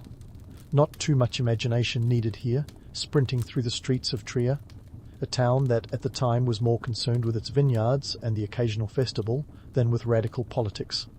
His father, Heinrich Marx, was a successful lawyer, which meant the family wasn't exactly struggling to make ends meet. In fact, they were quite well off, enjoying the kind of middle-class comfort that allowed Karl to think big thoughts without worrying about where his next meal was coming from. Heinrich had converted from Judaism to Lutheranism, a move that was as strategic as it was religious, given the anti-Semitic barriers to professional advancement at the time. This little tidbit about his dad might have sown the seeds of Karl's later musings on societal structures and power dynamics. But let's fast forward a bit to Marx's university years, which are the stuff of academic legend, though not for the reasons his professors might have hoped. In 1835, 17-year-old Karl was shipped off to the University of Bonn, a place known more for its drinking clubs than its lecture halls. Unsurprisingly, young Marx took to student life like a duck to water, or maybe like a student to a pint. His academic pursuits were more about the pursuit of merriment than the pursuit of knowledge. He joined a drinking society called the Tavern Club.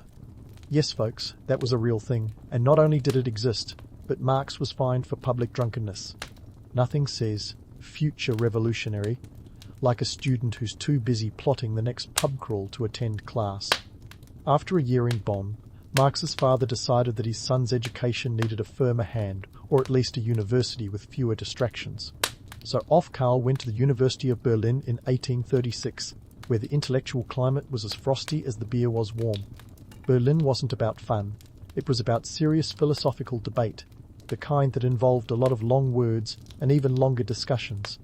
Here, Marx encountered the young Hegelians, a group of thinkers who were busy turning Hegel's dialectics into a revolutionary tool rather than just a way to win arguments at dinner parties. This was the kind of intellectual camaraderie that excited Marx, even if it meant fewer nights out on the town. But before you start imagining Marx as a bookish recluse, let's remember that he was a young man with all the passions and foibles that come with it. He fell in love with Jenny von Westphalen, a baron's daughter, whose aristocratic connections must have seemed like a nice counterbalance to Marx's increasingly radical ideas. They got engaged in 1836, a fact that probably didn't thrill her family, given Marx's penchant for philosophy over financial stability. Still, love prevailed, and their engagement was a testament to Marx's charm, or perhaps Jenny's rebellious streak. As Marx's ideas began to ferment, much like the beer he once enjoyed, he took his first steps into the world of journalism, where his pen became his weapon of choice. In 1842, he contributed to the Rheinische Zeitung, a Cologne-based newspaper, which sounds a bit like a stuffy publication but was actually quite radical for its time. The newspaper challenged the status quo, criticizing the Prussian government with a vigor that would eventually get it shut down. Marx, now the editor, found himself in hot water with the censors, a theme that would recur throughout his life. But for Marx, censorship was just another adversary to outwit. The political landscape of 19th century Europe was a swirling mess of monarchies, revolutions, and burgeoning industrial empires. The continent was a powder keg, and Marx was more than happy to light the fuse with his incendiary writings. His early journalistic efforts were the crucible in which his revolutionary ideas were forged, as he grappled with the inequities of the world around him. The Prussian authorities, who weren't exactly known for their sense of humour, took issue with Marx's penchant for poking the bear, leading to the eventual closure of Rheinische Zeitung in 1843. But Marx, ever the defiant thinker, saw this as validation rather than defeat. Marx's foray into radical journalism was the first step in a journey that would eventually lead him to the sprawling, complex world of political theory. His ability to dissect the economic and social structures of his time was like watching a master chef slice through the toughest steak, precise, deliberate, and with a hint of relish. He wasn't just interested in the symptoms of societal ailments. He wanted to understand the causes, the roots of inequality that seemed to fester beneath the veneer of progress. It's this relentless curiosity that drove him, a desire to peel back the layers of society and expose the mechanisms that kept it ticking, or in his view, malfunctioning. So, there you have the early days of Karl Marx, a young man who started out in the vineyards of Trier, stumbled through the taverns of Bonn, and found his voice in the bustling hub of Berlin. These formative years were more than just a prelude. They were the foundation upon which Marx would build his revolutionary ideas. They were the years where he learned to question, to challenge, to see the world not just as it was, but as it could be. And in a century marked by upheaval and change, Marx was about to become its most unrelenting critic. As the ink dried on the closure of the Rheinische Zeitung, Karl Marx found himself at a crossroads. He could either lay low and play nice with the Prussian authorities, or, double down on his penchant for stirring the pot. Guess which option he chose? Yep, our man Karl packed his bags and headed to Paris, the pulsating heart of revolutionary fervour, in October 1843. Paris wasn't just the city of light.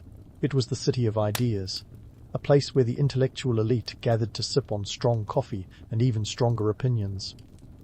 It was a cultural hub that made Berlin look like a sleepy backwater town. Now, Marx landing in Paris was like throwing a lit match into a barrel of gunpowder. He was ready to engage with the thinkers and tinkerers of social theory, and it wasn't long before he met the man who would become his intellectual partner in crime, Friedrich Engels. Picture this: Engels, a sharp-dressed son of a wealthy textile manufacturer from the industrial heart of Germany, and Marx, the scruffy revolutionary with more ideas than coins in his pocket. They were the original odd couple, and their bromance was the stuff of legend. Engels first crossed paths with Marx in 1844 at Café de la Régence, a place where chess masters and philosophical heavyweights gathered to outsmart each other. Parisian cafes were the social media platforms of the 19th century, where ideas went viral over a cup of espresso. Engels had read some of Marx's earlier work and was eager to meet the man behind the incendiary prose. Their first meeting was electric, a meeting of minds that sparked like static on a winter's day. The chemistry between Marx and Engels was undeniable, like peanut butter and jelly, if jelly had a penchant for dialectical materialism. They were drawn to each other's intellect, their shared disdain for the bourgeoisie, and their vision for a world where workers ran the show. They spent countless nights in smoky cafes, debating everything from the nuances of Hegelian dialectics to the best way to dismantle capitalism. It was during these marathon sessions that the seeds of the Communist Manifesto were sown. Speaking of which, let's take a moment to appreciate the sheer audacity of what Marx and Engels were proposing. The Communist Manifesto, published in 1848, was not just a pamphlet, it was a battle cry. It declared that the history of all hitherto existing society is the history of class struggles, a statement that hit like a thunderbolt. This wasn't just theory, it was a call to action, urging the proletariat to rise up against their oppressors. Marx and Engels didn't just want to understand the world, they wanted to change it.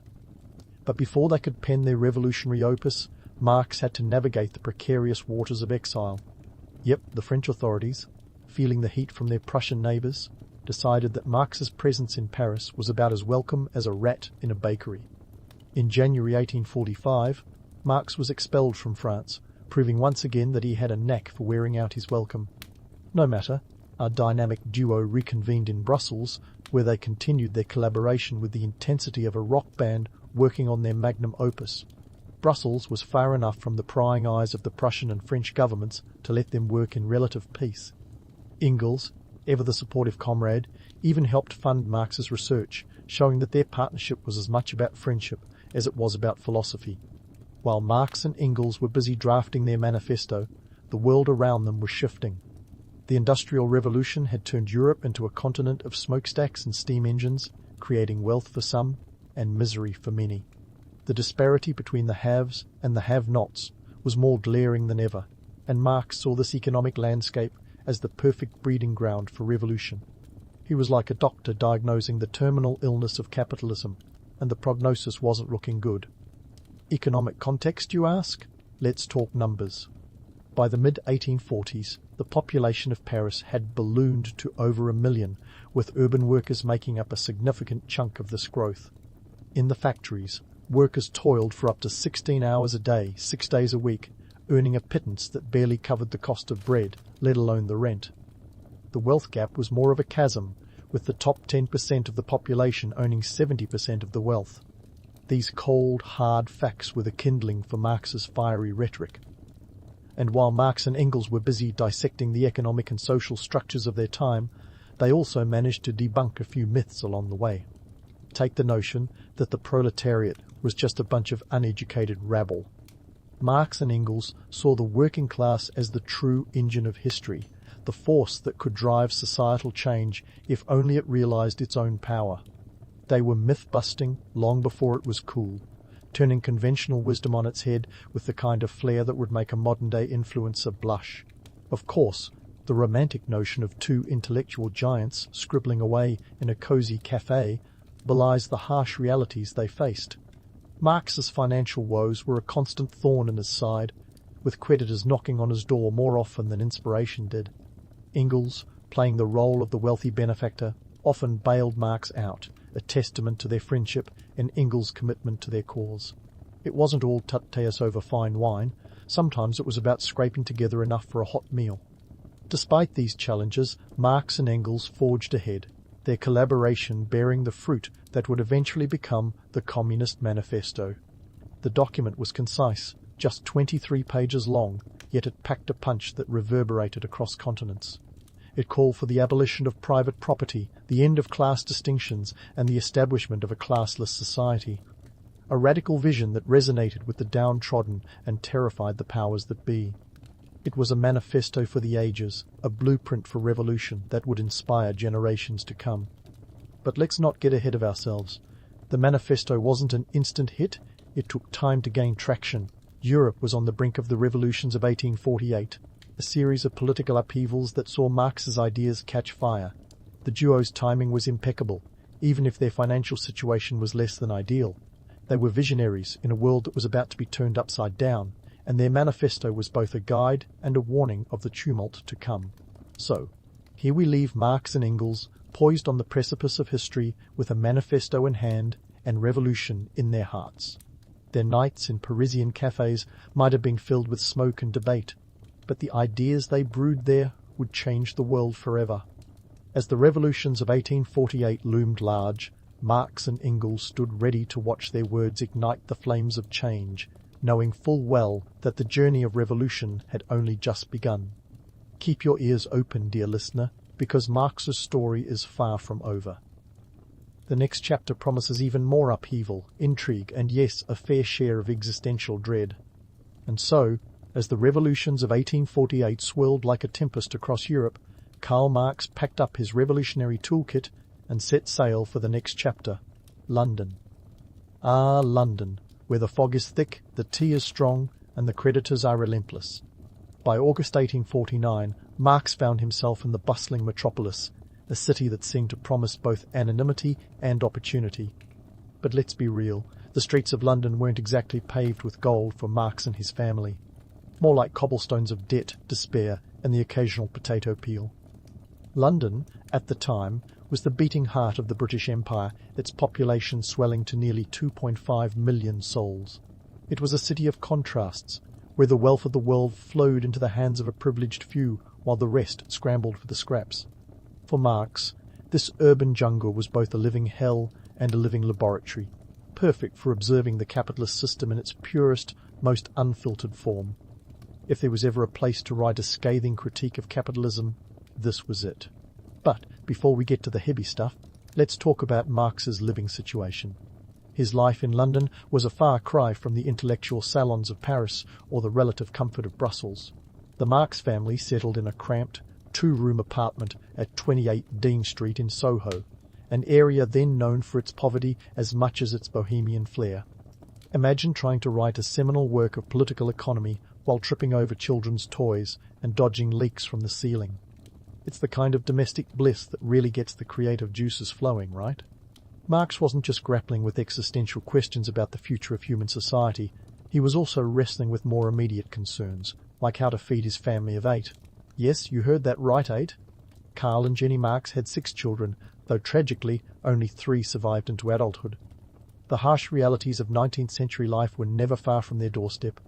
Infant mortality rates in London were staggering, with nearly a third of children dying before the age of 5, grim statistics that would have been all too familiar to the Marx family. The Marx household was a constant juggling act of borrowing and begging. Friends and family often pitched in to help, but it was Engels, Marx's steadfast comrade, who played the role of financial saviour.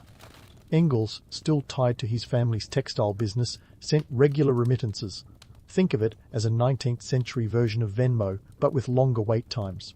Despite this support, Marx was no stranger to the bailiff's knock, living perpetually on the brink of eviction. Yet somehow, amidst the chaos, he kept working. And where did Marx do this work, you ask? The British Museum, of course. Ah, the reading room, a haven for scholars, a refuge for rebels. Marx spent countless hours there, poring over economic data, historical texts, and philosophical treatises. The reading room was the internet before the internet, a place where a determined mind could connect the dots of human history without the distraction of cat videos. It was here that Marx began to crystallize his ideas into what would become Das Kapital, the book that would aim to turn the world on its head. Das Kapital was Marx's magnum opus, the work that sought to unravel the intricacies of the capitalist system. But let's not romanticize the process. Writing it was a slog. It was like building a watch with nothing but a screwdriver and sheer willpower. The first volume, published in 1867, was the only one Marx completed in his lifetime, detailing the labour theory of value and the concept of surplus value. These were not exactly beach reads, but they were revolutionary in their implications. To give you a sense of the scale, Das Kapital was an intricate tapestry of data and theory, a telephone book of capitalism, if you will. Marx meticulously analysed everything from the price of bread to the wage differences between skilled and unskilled labour. He delved into the mechanics of capital accumulation, the boom and bust cycles, and the alienation of labour. It was dense, it was detailed, and it was downright daunting, even for someone with a PhD in armchair economics. Yet, despite its complexity, the work had an urgent simplicity at its core, the idea that capitalism was inherently exploitative and unsustainable. Marx argued that the system's insatiable drive for profit was like a snake eating its own tail, doomed to collapse under the weight of its contradictions. And though it wasn't an instant bestseller, no Oprah's book club for this one. It slowly began to influence the political left, planting seeds that would sprout long after Marx was gone. What's remarkable is how the dire circumstances of Marx's life fueled rather than hindered his revolutionary zeal. Poverty, it seems, can be a great teacher, though not a particularly kind one. Living on the edge of destitution gave Marx a first-hand look at the very inequalities he sought to dismantle. It's like being a food critic who's forced to live on bread and water. Your insights are sharper, your critiques more biting. And so, Marx's years in London were a testament to resilience and determination. They were years filled with hardship and heartache, but also with an unshakable belief in the possibility of a better world. The conditions he endured may have been harsh, but they were the crucible that tempered his revolutionary fervour. It's a story that resonates even today, a reminder that the greatest ideas often come from the most trying circumstances. As we leave Marx in the British Museum, pen in hand, mind afire with ideas, remember that his story is far from over. The tides of history are still turning, and Marx is poised to ride them into the next chapter. Stay tuned, dear listener, because the saga of Karl Marx has more twists and turns than a Victorian novel, and we're just getting started. So, picking up from our tale of Karl Marx in the hallowed halls of the British Museum, we find ourselves on the cusp of understanding the seismic impact of his magnum opus, Das Kapital. It's one thing to scribble down revolutionary theories in the dusty corners of a library. It's quite another to watch those ideas ripple across the globe like a philosophical earthquake. Marx, despite his threadbare life, was about to become a larger-than-life figure in ways he never anticipated. First, let's dive into the genuine influences of Marx's work. In the late 19th and early 20th centuries, Marxist theory began to infiltrate the labour movements across Europe and beyond. Picture the industrial landscape of the time. Factories spewing smoke like dragons, workers toiling away in conditions that would make a Dickensian orphanage look like a spa retreat. It was in this grim setting that Marx's critique of capitalism struck a chord. The man was like an economic prophet, preaching to a congregation of the overworked and underpaid. Labour unions, which were sprouting like mushrooms after a rainstorm, found in Marx's ideas both a rallying cry and a theoretical framework. In Germany, the Social Democratic Party, SPD, embraced Marxist principles, advocating for workers' rights and social justice. By the turn of the century, the SPD had become a political powerhouse, claiming over 1 million members and securing seats in the Reichstag. Marx's critique of capitalism wasn't just ink on paper. It was a clarion call for change that echoed in parliamentary debates and factory floors alike. Across the pond, in the United States, the Industrial Workers of the World, IWW, also drew from Marx's work. The Wobblies, as they were affectionately known, championed the idea of one big union to unite workers of all trades.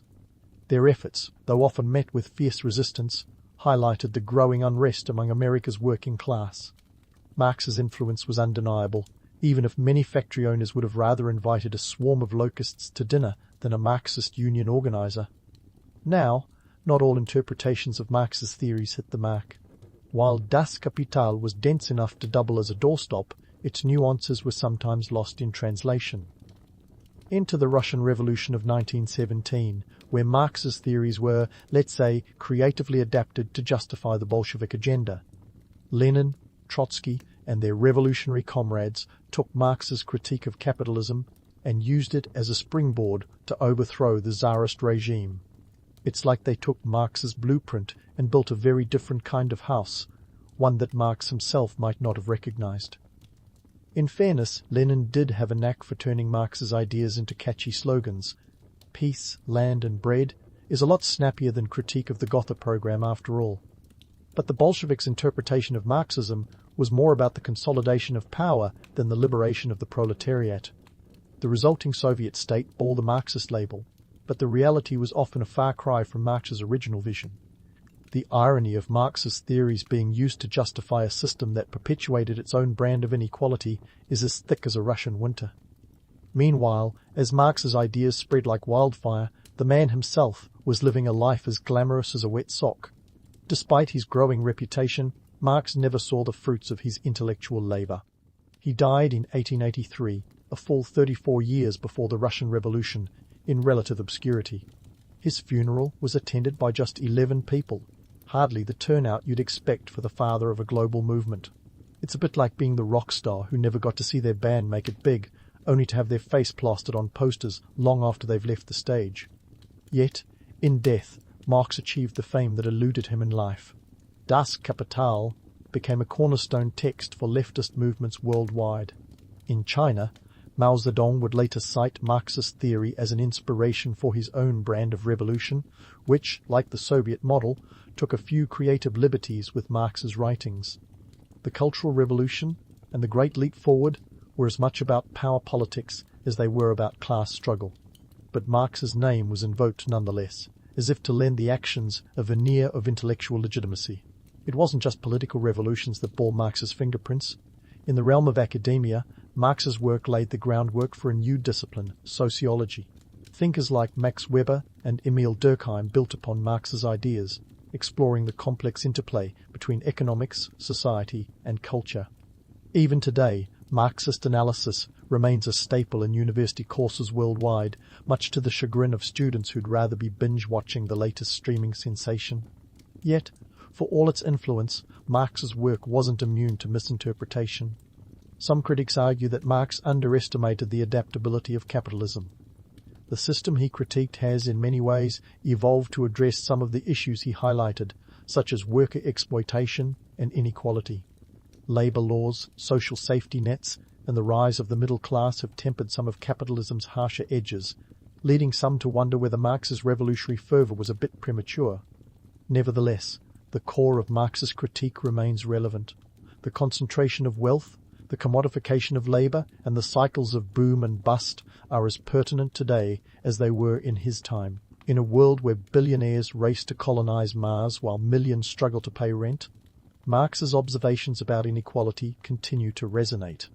It's a testament to the enduring power of his ideas, even if the solutions he proposed are still up for debate. And so, as we close this chapter on Karl Marx and the impact of Das Kapital, remember that the story is far from over. As long as there are systems of power to question and economic injustices to address, Marx's ideas will continue to spark debate and inspire movements. So, hold on to your hats, dear listeners, because the saga of Marx and his revolutionary vision is still unfolding, with more twists and turns than a roller coaster, and we're just along for the ride. Stay tuned, because the next phase of this journey promises to be as tumultuous and intriguing as the last. Now, let's take a step back and admire the sprawling tapestry that is Karl Marx's legacy. A patchwork quilt of revolution, reinterpretation, and, yes, plenty of misunderstandings. You see, the 20th century turned into a real roller coaster ride for Marxist ideology, as it was adopted, adapted, and occasionally mangled beyond recognition. If Marx were around to see it, he might have wished for a stronger warranty on his revolutionary ideas. First, let's talk about the good. the ways in which Marx's theories genuinely inspired positive change. His critique of capitalism laid the groundwork for the labor rights we often take for granted today. Think about the 8-hour workday, weekends off, and child labor laws. These weren't just the result of benevolent corporate overlords suddenly growing a conscience. Nope, these changes came about because workers, armed with Marx's theories, demanded a better deal. They organized strikes, formed unions, and fought for legislation that acknowledged their humanity over their utility as mere cogs in the industrial machine. Marx wasn't just a guy with a big beard and bigger ideas.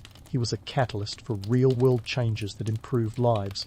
But let's not get too misty-eyed. The darker side of Marx's legacy is harder to ignore, and it's where things get, well, messy.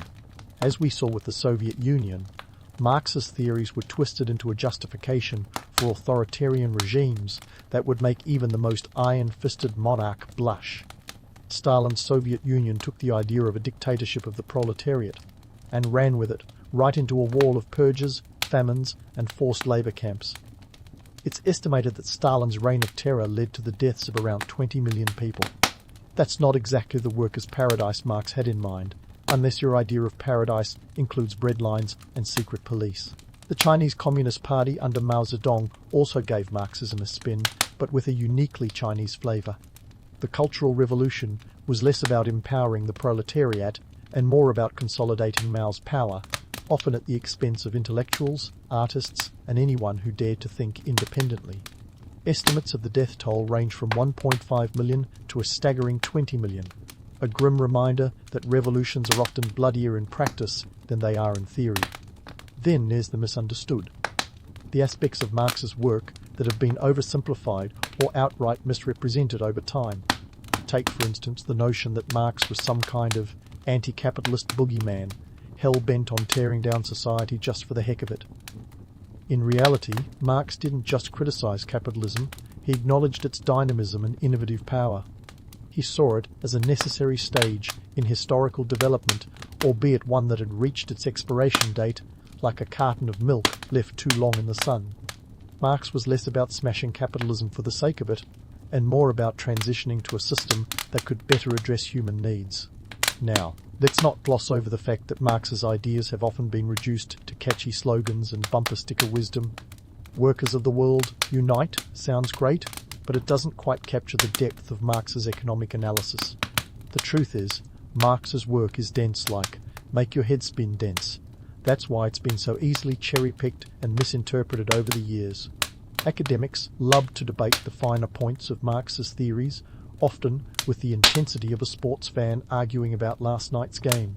But as those arguments rage on, the core issues Marx addressed, inequality, exploitation, and class struggle, remain as relevant as ever. In the end, Marx's legacy is a bit like a Picasso painting. Beautiful, messy, and open to interpretation. It's filled with contradictions and complexities that defy easy categorization. Sure, Marx might not have had all the answers, who does? But he asked the kinds of questions that continue to provoke thought and inspire action. His work is a reminder that the status quo is always up for debate and that challenging it can lead to progress, even if the path is fraught with pitfalls. So, what do we take away from all this? Marx's vision was revolutionary, no doubt, but it was also a product of its time. A time of industrial upheaval, burgeoning empires, and social unrest. His ideas were born out of necessity, a response to the grinding inequalities of the 19th century. And while the world has changed dramatically since then, the essence of Marx's critique, his call for a more just and equitable society, remains a powerful motivator. As we wrap up this whirlwind tour of Marx's life and legacy, remember that history is never just about the past. It's a conversation between then and now, a dialogue that shapes our understanding of the present and our vision for the future. Marx may have been a man of his time, but his ideas continue to resonate, challenging us to rethink the way we relate to one another and the systems we build. Whether you see him as a hero, a villain, or something in between, one thing's for sure, Karl Marx's story is one for the ages, a testament to the enduring power of ideas to change the world, or at least to make us question it. The sun creeps over the Hagia Sophia, casting its majestic shadow over Constantinople, and you, a Byzantine soldier, are waking up to another day in the city where East meets West. First things first, the noise. A cacophony of merchants hawking their wares, the clattering of hooves on cobblestones, and the distant hum of religious chants. It's like an ancient version of New York City, only with fewer yellow cabs and more mosaics. Welcome to the 11th century, where the air is ripe with the scent of spices and the economy is as complex as a Byzantine mosaic. Now, as a soldier, your life is a mix of duty, discipline, and, let's face it, a fair amount of waiting around. But let's talk about what really keeps the empire ticking, the solidus. This shiny little gold coin is the backbone of Byzantine economics. We're talking about a currency so stable it makes today's dollar look like a toddler learning to walk. Introduced by Constantine the Great in the 4th century, the solidus was the gold standard, literally, for over 700 years. And trust me, in a world where empires rise and fall like the Kardashian social media followings, that's no small feat. But let's not get too romantic about it. Sure, the solidus is pure gold, but the economy itself? A Byzantine labyrinth of tariffs, taxes, and tributes. The empire, at its peak, stretched across 3 continents, and the commercial web was as intricate as a Game of Thrones plotline. The silk trade, grain imports, olive oil exports, each thread as important as the next, all tied together by that glimmering coin. Think of the Byzantine economy like a well-oiled machine, with merchants and traders as the cogs and the emperor as the master mechanic, tinkering away to keep the gears from grinding to a halt. Speaking of emperors, let's get real about your pay as a soldier. The romantic tales might have you believe you're rolling in solidi like a medieval Scrooge McDuck, but the reality is your wages are more sustenance than splurge. A soldier's pay was often in kind: grain, wine, maybe some olive oil if you were lucky. When it was actual coin, a day's wage could be as little as a fraction of a solidus, depending on your rank and the whims of the empire's purse strings. So, what does a soldier get for his measly wages? Well, not a new chariot, that's for sure. A loaf of bread might set you back a few copper follows, and don't even think about splurging on a toga without saving up. If you could scrounge together a solidus, you might afford a decent pair of boots, which is crucial when your job involves marching everywhere. Forget the glamorous image of a warrior bathing in gold coins. It's more like making sure you have enough to keep your boots from falling apart on campaign. And let's not overlook the complexity of soldier life. Yes, you defend the mightiest city in Christendom, but you're also part of a military machine that's as much about politics as it is about protection. The Varangian Guard, those fearsome Norse mercenaries, are rubbing shoulders with you at the barracks, and their pay is probably making you a little envious, not to mention their drinking habits. But that's a story for another day. For now, you face the day armed with your training, your loyalty to the Empire, and maybe a little bit of skepticism about what you're actually fighting for. As you strap on your armor, you might ponder how this intricate economic engine affects your life. The solidus in your hand is a piece of history, a testament to the Empire's might, yet it also starkly highlights the vast divide between the Emperor's court and your humble existence. Welcome to the Byzantine Empire, where reality is as layered as the stories you'll tell your grandchildren. As you cinch the last strap on your armor, it's time to wade into the daily grind of a Byzantine soldier's life training.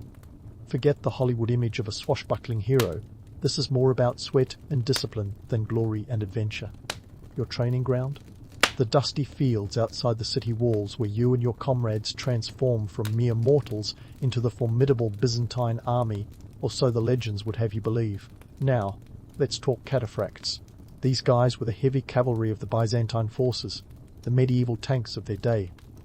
Imagine layers of chainmail and lamellar armor clanking in unison as these armored behemoths charged into battle. It's no wonder they're often mythologized as the invincible warriors of the Empire. But here's where reality crashes the party. Being a cataphract was as much about logistics as it was about brute force. The upkeep of these armoured horses and their riders was an economic juggernaut, and not every soldier got to be part of this elite group. Sorry, but if you were hoping for a fast track to fame and fortune, you might be barking up the wrong tree. But don't dismiss the rest of the Byzantine army just yet. The strategic innovations that kept the empire strong were nothing short of revolutionary. The Byzantines were masters of adaptation, taking a little bit from here, a little bit from there, and cooking up a military doctrine that would make even Sun Tzu nod in approval.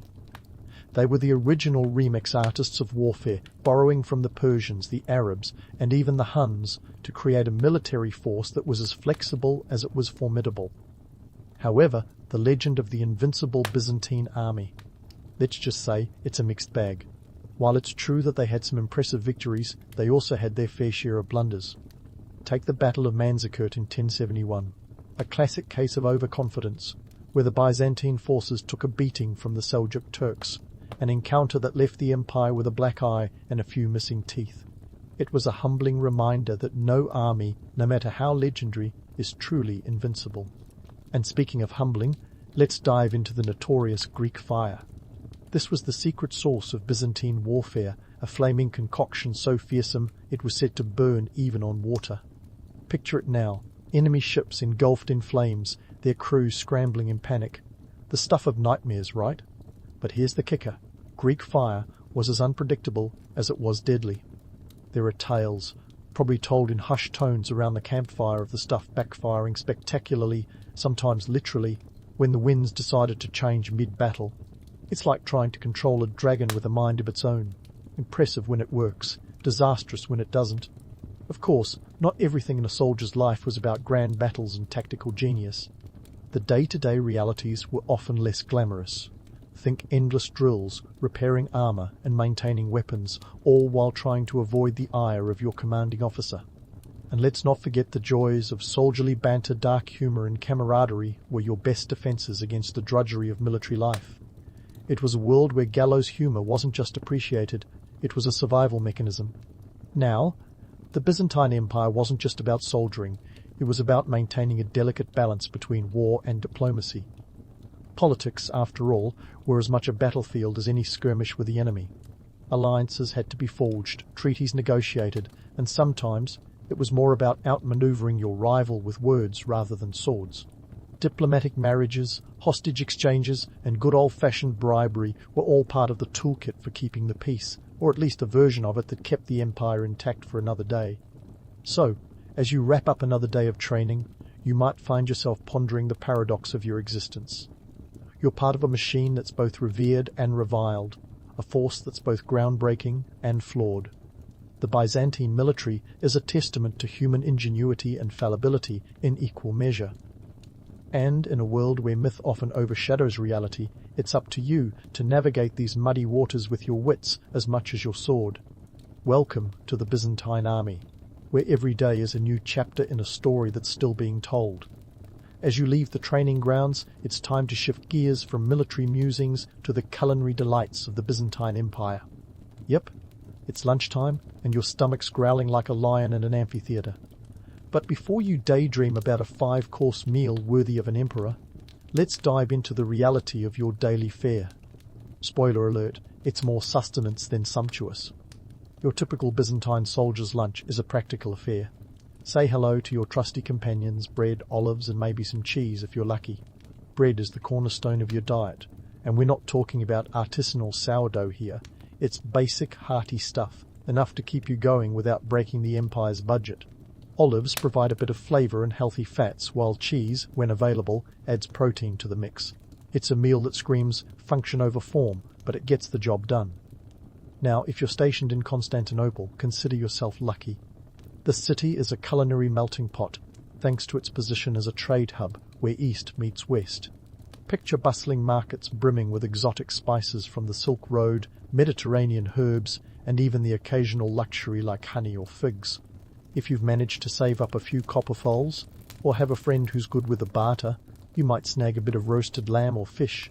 It's not every day, but when it happens, it's a feast fit for a soldier who dreams of grandeur. But let's not sugarcoat it. The romantic image of Byzantine feasts is often more myth than reality for the average soldier. Sure, the upper echelons of society might indulge in lavish banquets complete with music, dancing, and enough food to make a Roman emperor blush. For you, though, it's more about gathering with your comrades, swapping stories, and maybe sharing a laugh or two to break the monotony of military life. Dark humour is the real dessert here, a staple as essential as the bread on your plate. And speaking of camaraderie, let's talk about the social life of the soldier. It's a mixed bag of camaraderie and complaints, a fraternity forged in the crucible of shared hardships. You and your fellow soldiers bond over everything from grueling marches to the absurdity of military bureaucracy. The barracks become a second home, filled with the sounds of dice games and the clinking of cups, wine, if you're lucky, or perhaps a watered-down version that passes for refreshment. It's a life of simple pleasures and shared sorrows, where friendships are as much a survival mechanism as your armor.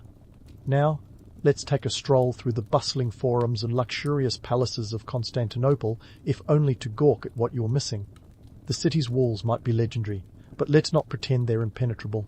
Sure, they held off countless sieges, like the Avar Sasanian assault in 626, or the Arab sieges in the 7th and 8th centuries. But every wall has its cracks, both literal and metaphorical. The infamous Fourth Crusade in 1204 proved that even the mightiest defences could be breached with a bit of cunning and a lot of betrayal. The Crusaders didn't just sack the city, they left a scar on the Byzantine psyche that's still a sore subject in the 11th century. The city's real strength, though, lies in its role as a trade and cultural hub.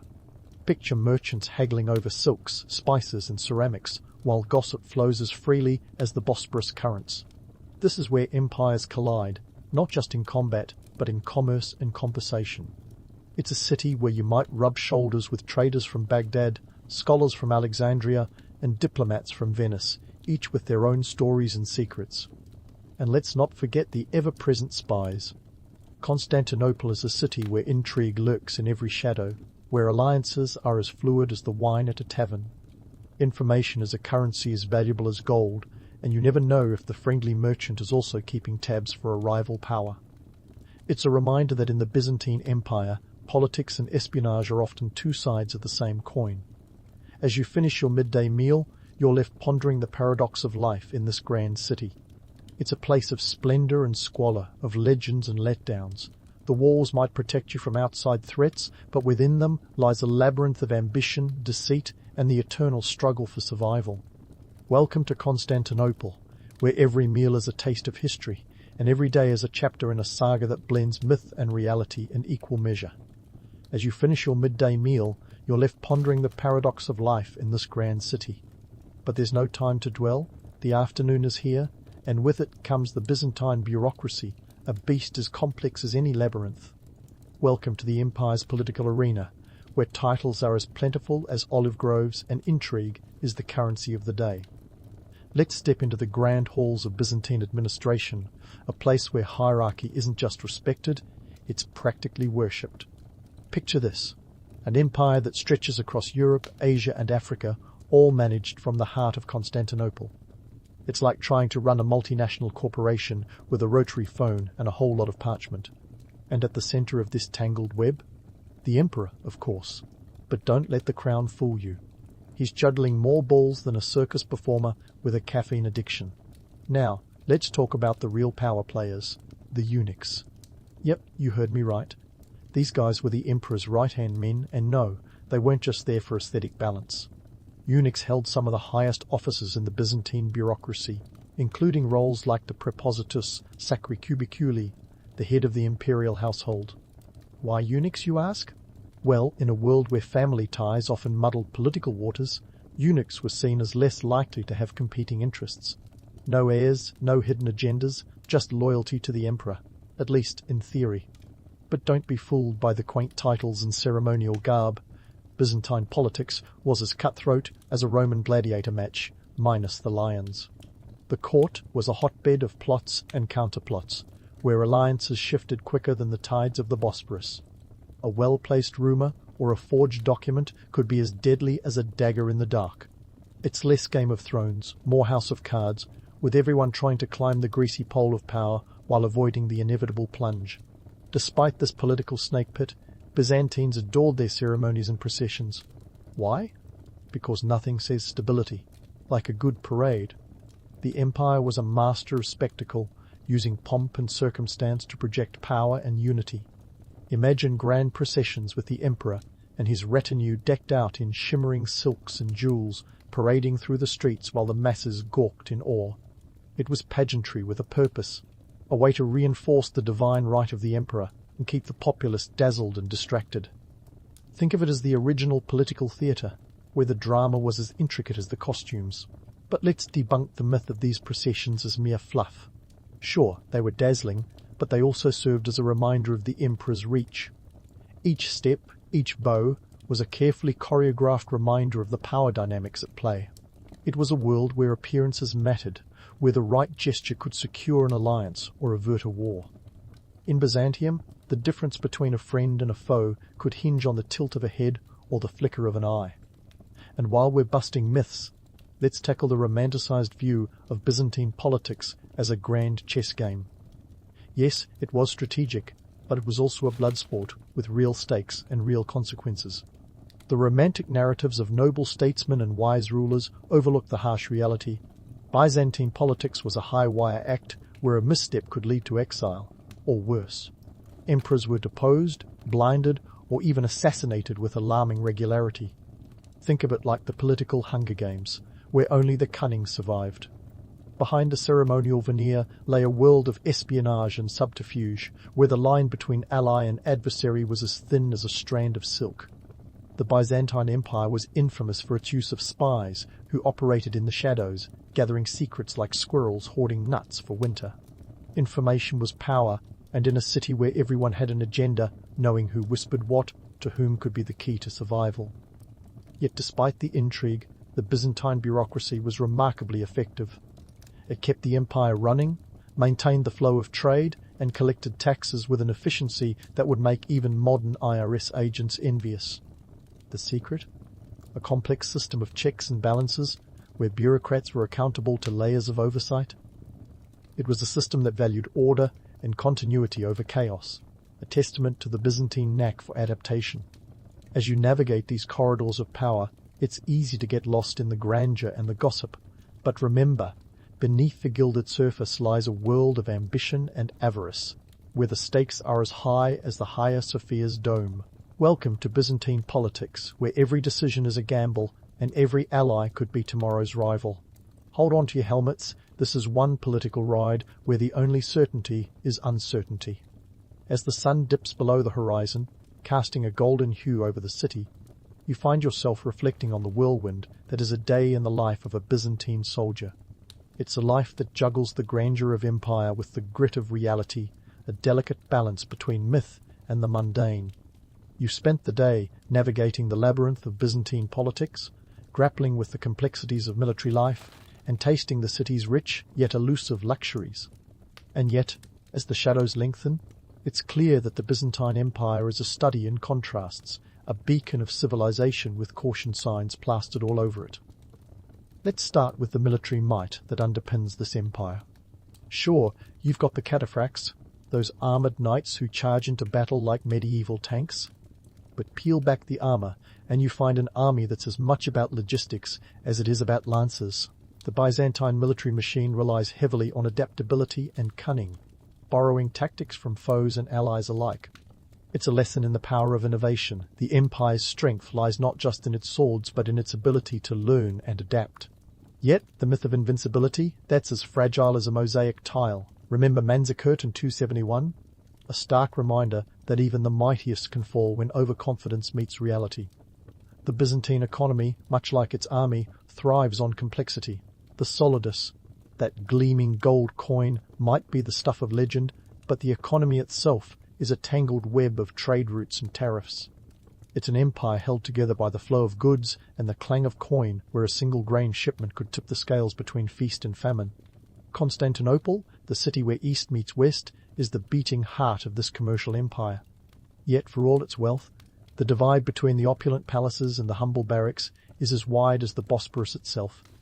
It's a tale as old as time, wealth concentrated at the top, with the rest scrambling for crumbs. And then there's the Byzantine bureaucracy, a marvel of organized chaos. Here, titles are as abundant as olive trees, each one a rung on the ladder of power. The eunuchs, those unlikely power brokers, navigate this world with a deftness that would make a modern diplomat blush. But don't be fooled by the pomp and ceremony. This is a political arena where whispers can be as deadly as daggers, where the game is ruthless and the stakes are life and death. It's a reminder that in Byzantium, appearance is everything, and appearances can be deceiving. Now, as you stand in the dusk, let's tackle the myths head-on. The romantic image of Byzantine life as a grand tapestry of opulence and power is only half the story. Yes, there are feasts that would make a Roman emperor envious, but for the average soldier, it's more about bread and olives than banquets. The famed processions and ceremonies are as much about maintaining control as they are about celebrating empire. They're political theatre, designed to dazzle and distract, a reminder that in Byzantium, the line between spectacle and strategy is razor thin. But let's not throw the baby out with the bathwater. The allure of the Byzantine Empire isn't just in its grandeur or its gilded halls, it's in its complexity, its contradictions. It's a place where the sacred and the secular intertwine, where faith is as much a part of life as the daily struggle for survival. The Hagia Sophia stands as a testament to this duality, a masterpiece of architecture and a symbol of the empire's spiritual aspirations. Yet beneath its dome lies a history of conquest and conflict, a reminder that even the holiest of places are not immune to the march of time. As the city settles into the quiet of night, you're left pondering the broader implications of the Byzantine legacy. This is an empire that has given the world so much art, culture, and a legacy of resilience.